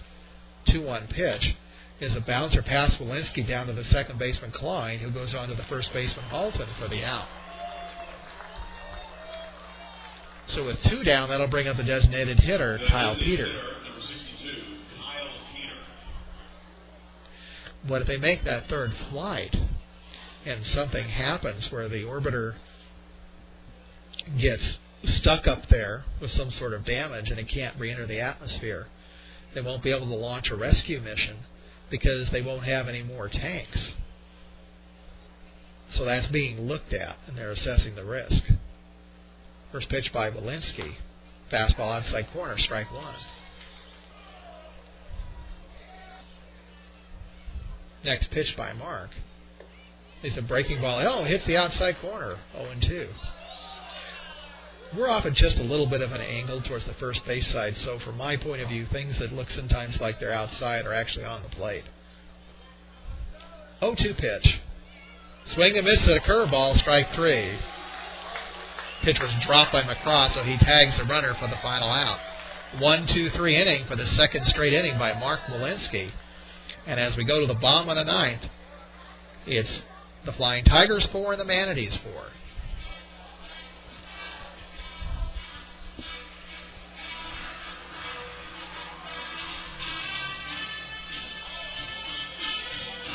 Well, hopefully the Manatees, sorry about this, Lakeland fans, but hopefully the Manatees can score here in the bottom of the ninth and we can all go home. We're going to have another pitching change for the Flying Tigers. And someone is coming in from the visitor bullpen behind the left field fence.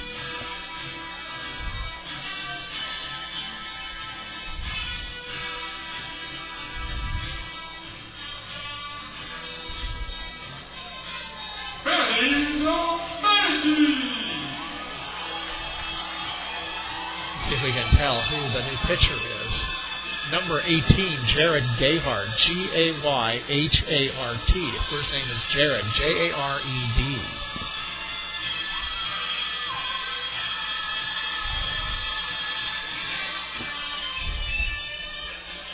Gayhard making his 19th relief appearance for the Flying Tigers, 1-3 with a 3.13 ERA. In 23 innings, given up 22 hits, struck out 20, walked 10, and he's given up one home run. He also has 8 saves.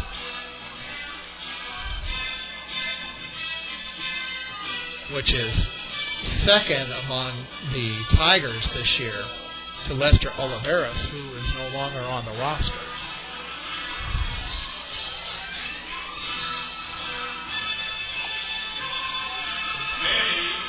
The Manatees and the Pirates. Looking at scores here in the Florida State League, especially updating the playoff, the ones that have possible playoff consequences.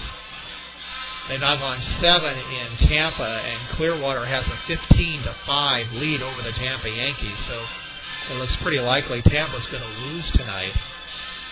It's a final score in Dunedin. The Daytona Cubs have defeated the Dunedin Blue Jays by a score of 5-1. So if that Clearwater lead holds, Daytona will move within one game of first place Tampa. Leading off the Manatees in the bottom of the ninth inning.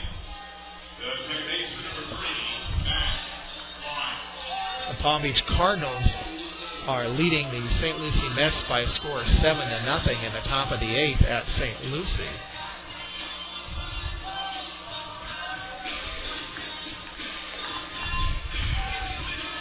Palm Beach currently holds a 2-game lead over Bradenton. And the Bradenton Marauders are leading 5-3 after 8 innings in Jupiter against the Hammerheads.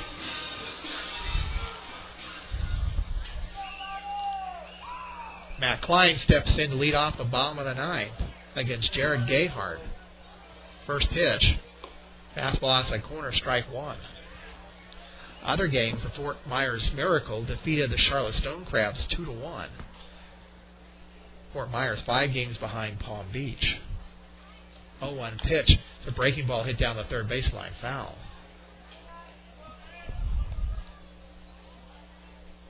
So Tampa looks like it's going to lose. Daytona has won to move within one game of Tampa should that lead hold. And if the Manatees can win here tonight, then they'll move within 2.5 games of first place Tampa, and they'll keep pace with the Cubs. 0-2 pitch is a line drive, base hit into right center field. Aggressively around first is Klein. Getting the ball in is the right fielder Rijo, and Matt Klein is on with a leadoff single.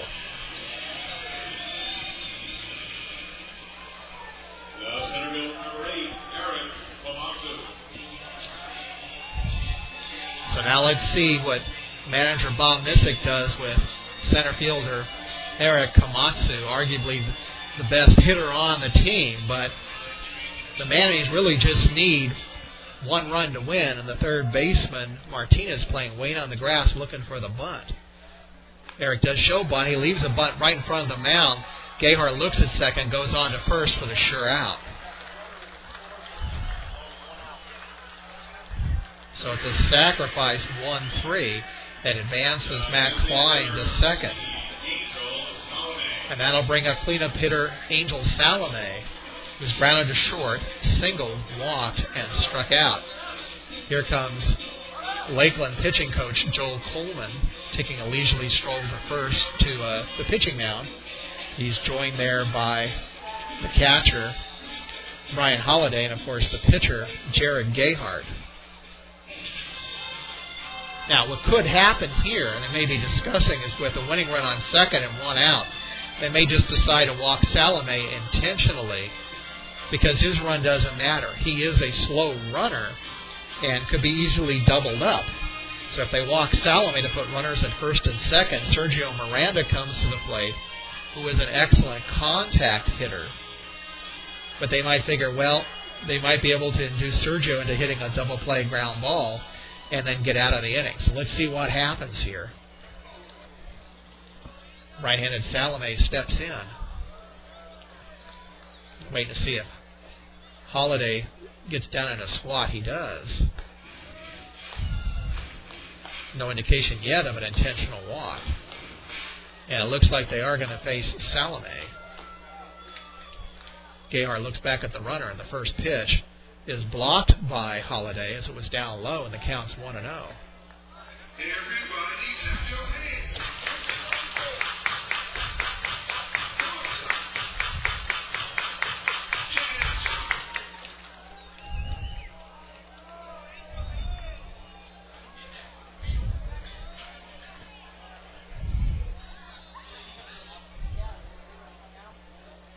.1-0 pitch. Breaking ball catches the outside corner, 1-1. Email from Daniel Meadows' family saying that the pitcher on the mound, Jared Gayhart, is from Katy, Texas, and that Daniel and Jared belong to the same church and played on youth teams together and played for rival high school teams. So this seems to be the night where we're seeing matchups of players who cross paths in high school or college. 1-1 pitch. Breaking ball away, and the count's 2-1. Now maybe they'll just decide to walk Salome. Well, not yet.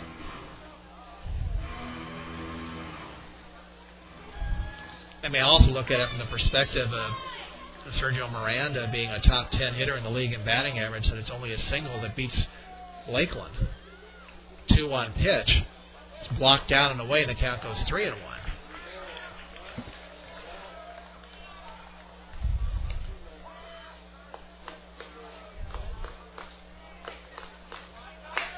And the Manatee down on the concourse, starting the rhythmic applause. 3-1 pitch. Swung on a miss on a 92-mile-an-hour fastball, and the count goes full, 3-2.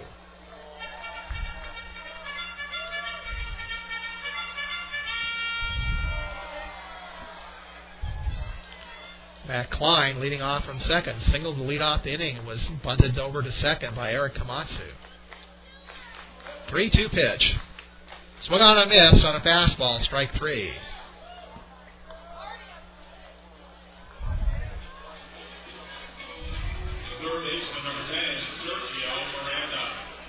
So that'll bring up Sergio Miranda, who lined out to third and grounded out to short, singled and grounded out to second. And now you face a similar scenario, although there's 2 outs, where they could choose to bypass Miranda and face Sean Halton. But it doesn't look like they're going to do that. Sergio calls time and steps back out.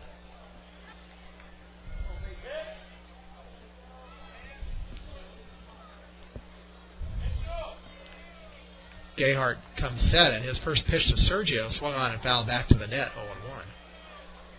Well, it seems pretty much every game we've called for the Manatees in recent weeks has just been a thrilling or at least interesting game. And this one, no exception. They fought from a 4-0 deficit after the top of the fourth to tie it at 4-4. And the winning run now at second in the form of Matt Klein with 2 down here in the bottom of the ninth. 0-1 pitch. Fastball taken high, and the count goes 1-1.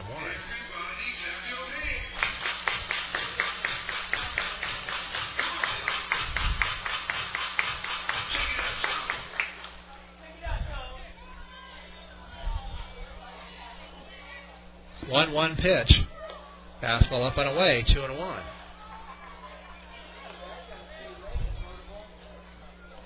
Once again, Sergio, second best contact hitter in the league. Strikes out only once every 11.55 plate appearances. That's not just at bats, but also walks, sacrifices. Any appearance at the plate gets counted into that. 2-1 pitch. Swings and hits a little roller towards the shortstop Nunez, who goes on to Leonardton, throws it low, but it's dug out for the final out. So no runs, a hit, no errors, and 1 left. After 9 innings for Lakeland, 4 runs, 6 hits, and no errors. For the Manatees, 4 runs, 12 hits, and 2 errors. Well, we're going to extra innings here at Space Coast Stadium in Viera. And Mark Walensky is walking out to the mound for his 3rd inning of work. He's retired 6 in a row. He's gotten 4 ground outs, a fly out, and a strikeout.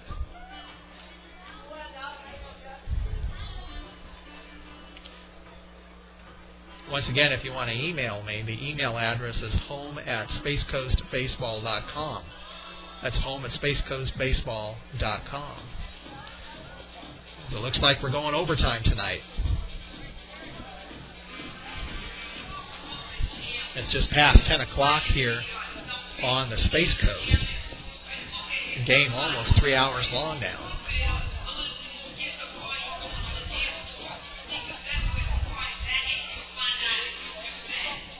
Many of the fans are still here. I'd say at least half.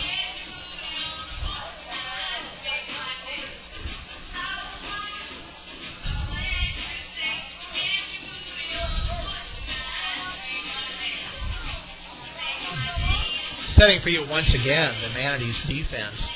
Sean Halton at first, Matt Klein at second, Josh Prince at short, and Sergio Miranda at third, with Brock Kelgard in left, Eric Hamatsu in center, and Scott Krieger behind the plate.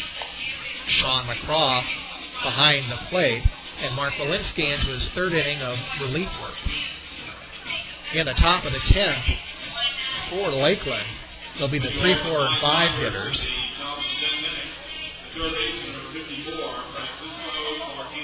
It'll be Francisco Martinez, followed by Jordan Leonardton and Brian Holiday. Martinez has walked, lined to second, flied out to left, and struck out. Martinez wears number 54. Walensky working from the stretch with nobody on base. First pitch is taken for a strike, 0-1. Martinez showed a bunt, but I don't think he was serious about that.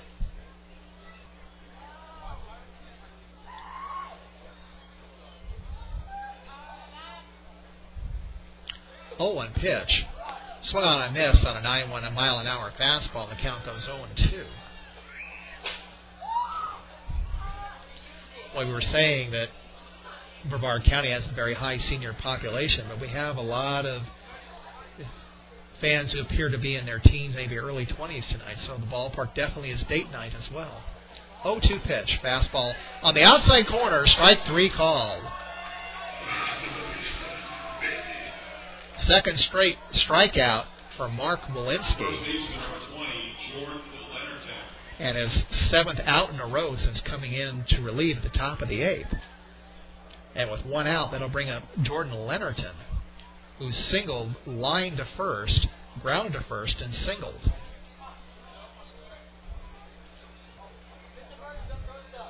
Outfield is playing deep for Leonardton.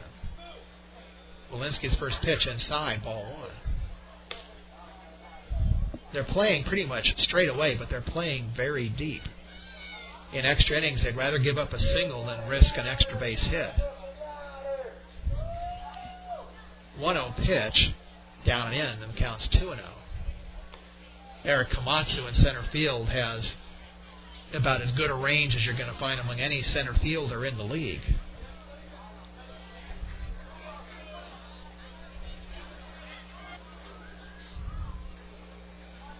2-0 pitch. Fastball outside corner, 2-1. Still got gas. That was clocked at 92.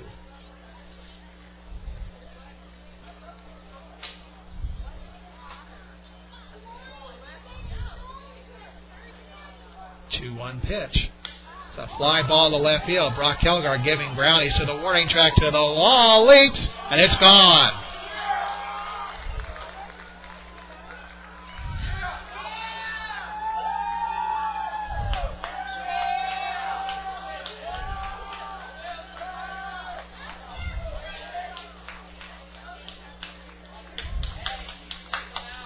Well, some teenage fans in front of us cheering for the home run, and I don't know whether they're Lakeland fans or they're just happy to go home early. In any case, Lakeland now takes a 5-4 lead. Mark Walensky takes the rosin bag and slams it down to the mound because he knows he made a mistake, and that brings up Brian Holiday. First pitch, fastball up and in, ball 1. Holiday popped out to second base twice and struck out twice. 1-0 pitch. It's a grounder foul down the third baseline down to manager Andy Barkett, coaching at third, who tosses it into the stands to a young man who brought his glove. Bring a glove and be rewarded.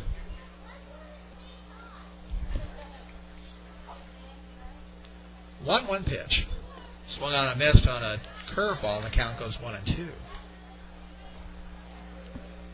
As we said before, if anyone is warming up in the Brevard bullpen, we cannot see down into that corner. The bullpen is tucked behind the stands at the end of the first baseline. Curveball is a fly ball into left center field. Kelgard to his left calls off Komatsu and has it for the second out.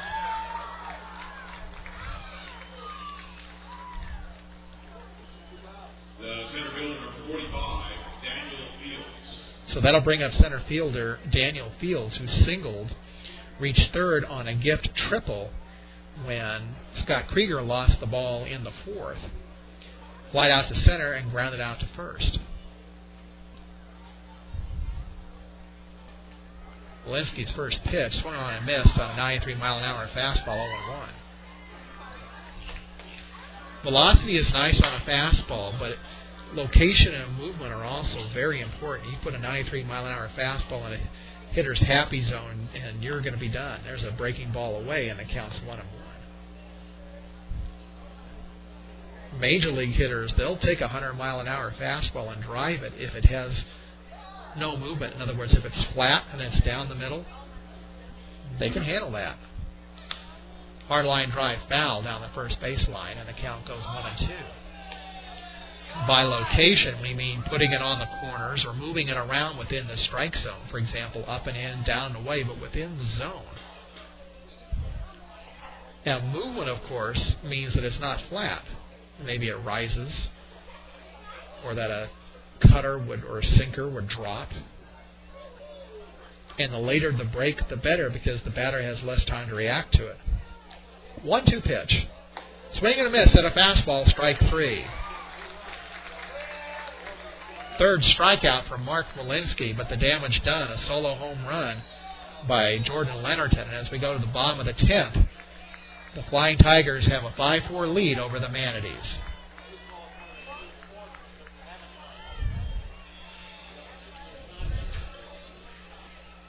Well, Mark Walensky pitching very well, and just one pitch could make him the loser in tonight's game if the Manatees cannot at least tie it up here in the bottom of the 10th.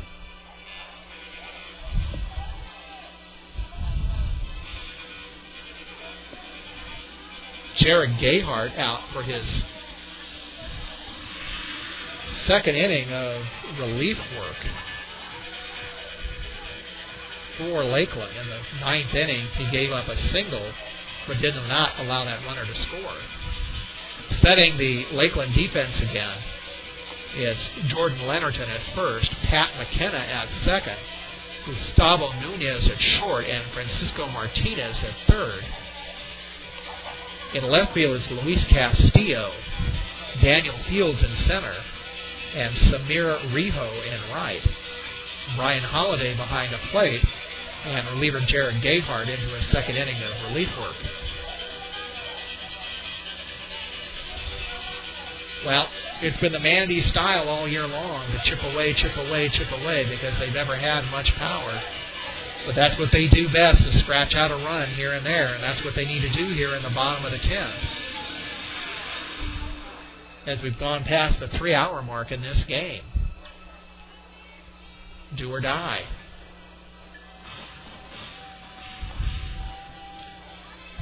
In the bottom of the 10th, it'll be the 6, 7, and 8 hitters for Brevard. Sean Halton, followed by Brock Kilgard and Scott Krieger. Leading off the Manatees in the bottom of the 10th inning. The first baseman, number 24, Sean Halton.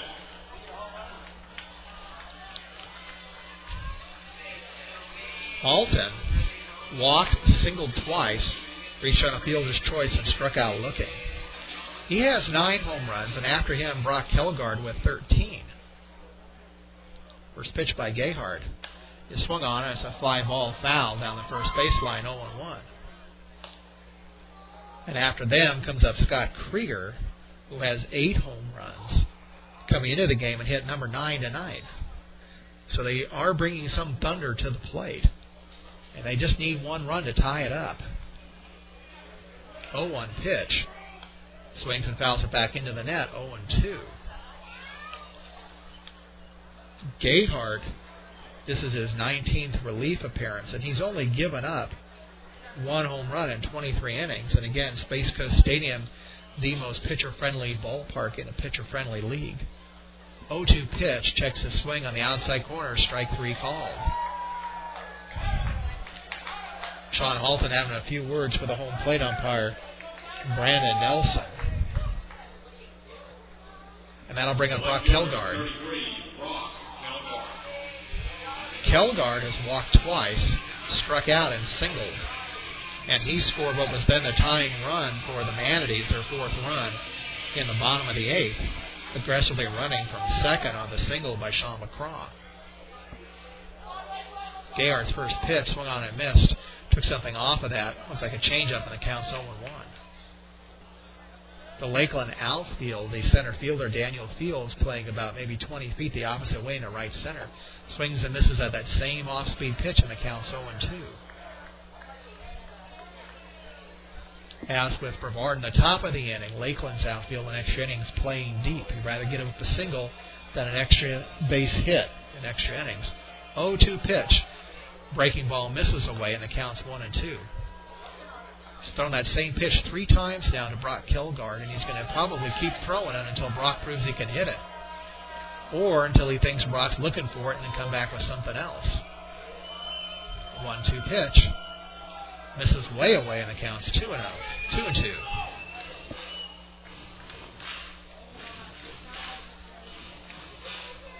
Five to 4 Lakeland. 1 out, bottom of the 10th.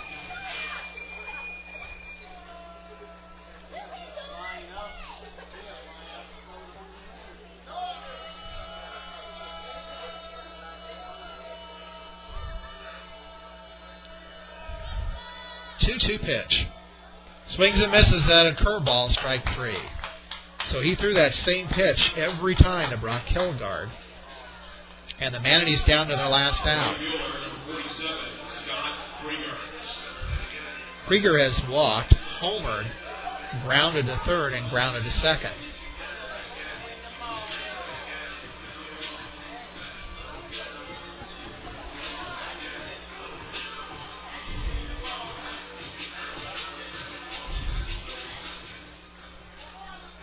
Gayard still working from the stretch with nobody on. First pitch swung on. It's a line drive foul down the right field line towards the aluminum bleachers, and the count's 0-1.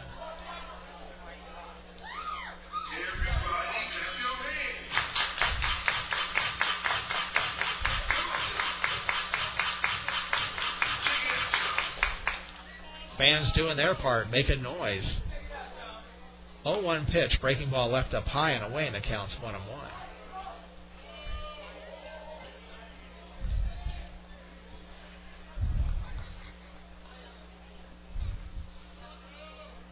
1-1 pitch. Swings and hits another foul ball over on the right side. 1-2, and the Manatees down to their last strike. If Krieger reaches, Sean McCraw is on deck.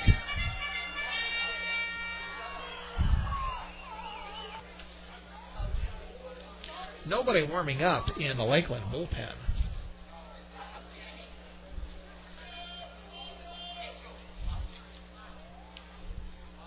1-2 pitch. Breaking ball away, and the count's 2-2.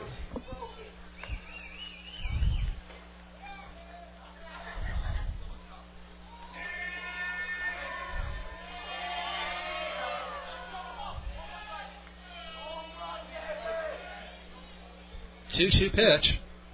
Swings and hits a base hit into right center field. Charging around first and holding is Scott Krieger as the right fielder. Rijo gets the ball back in, and the Manatees are still alive.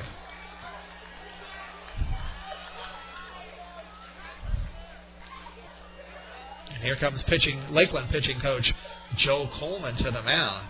Sean McCraw is the batter coming to the plate. McCraw has no home runs this year. Looking at the scores in the Florida State League, Clearwater delivering a major thumping to the Tampa Yankees. It's now 18-5 in the top of the ninth. The Threshers leading the Yankees in Steinbrenner Field. The Daytona Cubs won 5-1 over the Dunedin Blue Jays, so they'll move within a game of first place Tampa.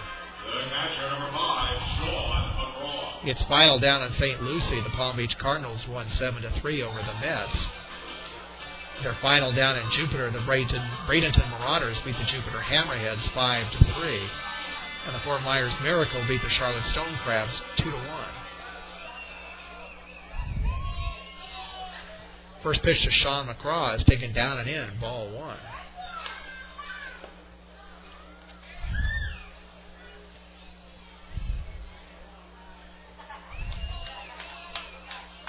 Krieger taking a modest lead off of first. Next pitch is a fastball in the inside corner, 1-1. Sean McCraw, in his minor league career through 2009, had a total of 12 home runs in 910 at-bats.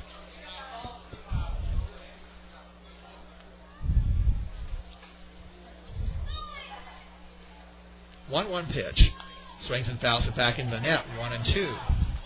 And once again, Brevard down to its final strike.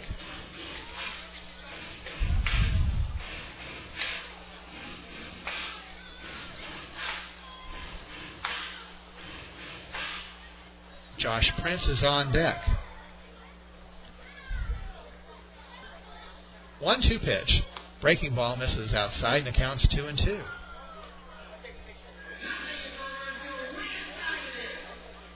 Well, the Manatees will not go quiet into the good night. Trying to scrap back yet again.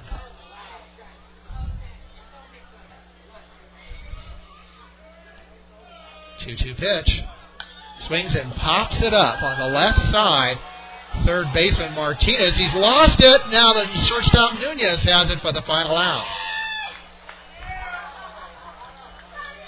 Well, Krieger was coming around second, heading for third, and Martinez was pretty much in the base path blocking him, and he peeled away, probably because Nunez called for it. It looked initially like perhaps he had lost it and he was turning away because he was afraid it was going to hit him. But I think really just Nunez called him off, and Nunez took it for the final out. So the final line score for Lakeland, 5 runs, 7 hits, and no errors. For the Manatees, 4 runs, 13 hits, and 2 errors. Jared Gayhart will get the win in relief. He's now 2-3.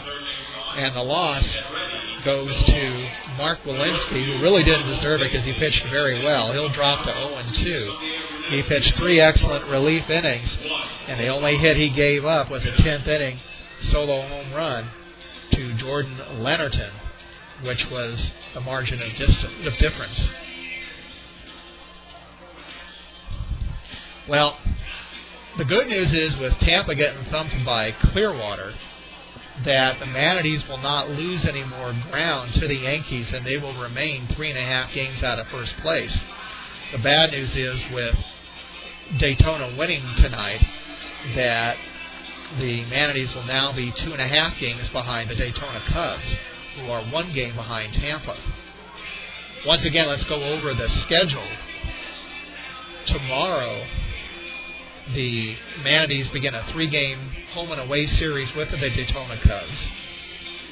Game 1 tomorrow night is on the road in Daytona at 7:05 p.m. Then they're back here Sunday at Space Coast Stadium at 1:05 p.m. And then the final game in that 3-game series, Monday at Daytona at 7:05 p.m. So for the Manatees, they really need to pick up at least 1 game in that series by winning 2 out of 3. After that, they come home and they host the Tampa Yankees for 3 games Tuesday, Wednesday, and Thursday at 7:05 p.m. And then after that, the Clearwater Threshers come in for a 3-game series Friday and Saturday nights at 7:05 p.m. and then the Clearwater Threshers on Sunday the 29th at 1:05 p.m. that ends the regular home season for the Manatees. They will be off on Monday, August 30th. And then on August 31st, they head for Tampa for another 3-game series in Steinbrenner Field against the Yankees. And then they close on the road with a 3-game series at Clearwater against the Threshers.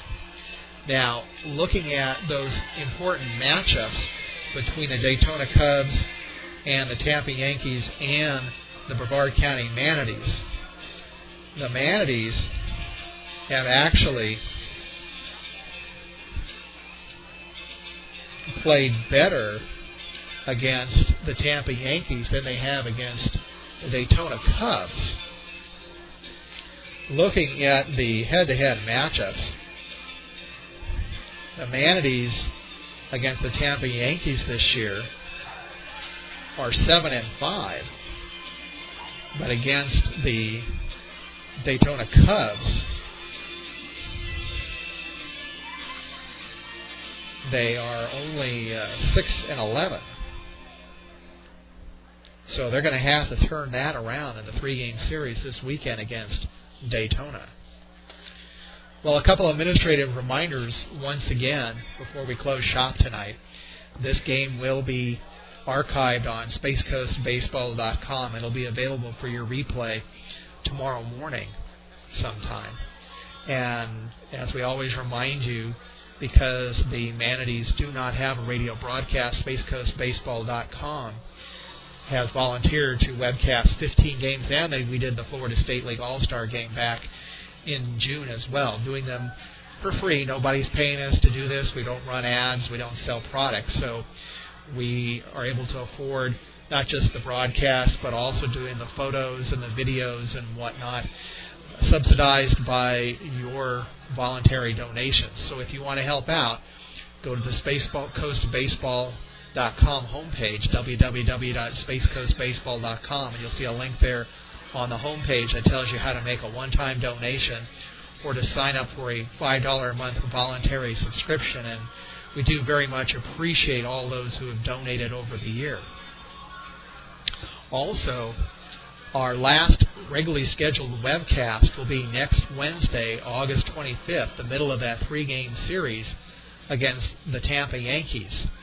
If Brevard can keep it close, then there's a possibility we may add another webcast as we get down towards the end, but we'll see. And if the Manatees, of course, get into the playoffs, then we'll have to see how that goes.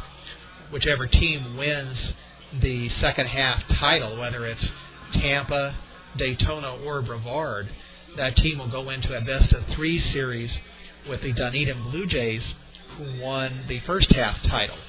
And the way that works is that the team that wins the second half will host Game 1, and then Games 2 and, if necessary, Game 3 will be in Dunedin. And then the winner of that series will go on to face the South Division winner. Well, as always, thank you very much for listening to these. We've got one left, and maybe more, but for now just one left. But it's been an interesting year. The Manatees started off slowly and surprised everyone by being competitive here in the second half. And as we said, they're going to probably end the night still within 3.5 games of first place Tampa, and they have 6 games left against the Yankees. So they certainly are still very much in control of their own destinies, but they're going to have to play a little bit better than they did tonight. The final score, once again, the Lakeland Flying Tigers 5 and the Brevard County Manatees 4. Well, thank you very much, all those of you who listened, and thank you to the Lakeland Flying Tigers fans who turned in to listen and helped with a lot of the before-game research. That was very much appreciated, and we'll see how it goes. We'll be back on Wednesday, August 25th at 6:50 p.m. Eastern Time for the game between the Manatees and the Tampa Yankees. This is Stephen Smith for SpaceCoastBaseball.com. Good night.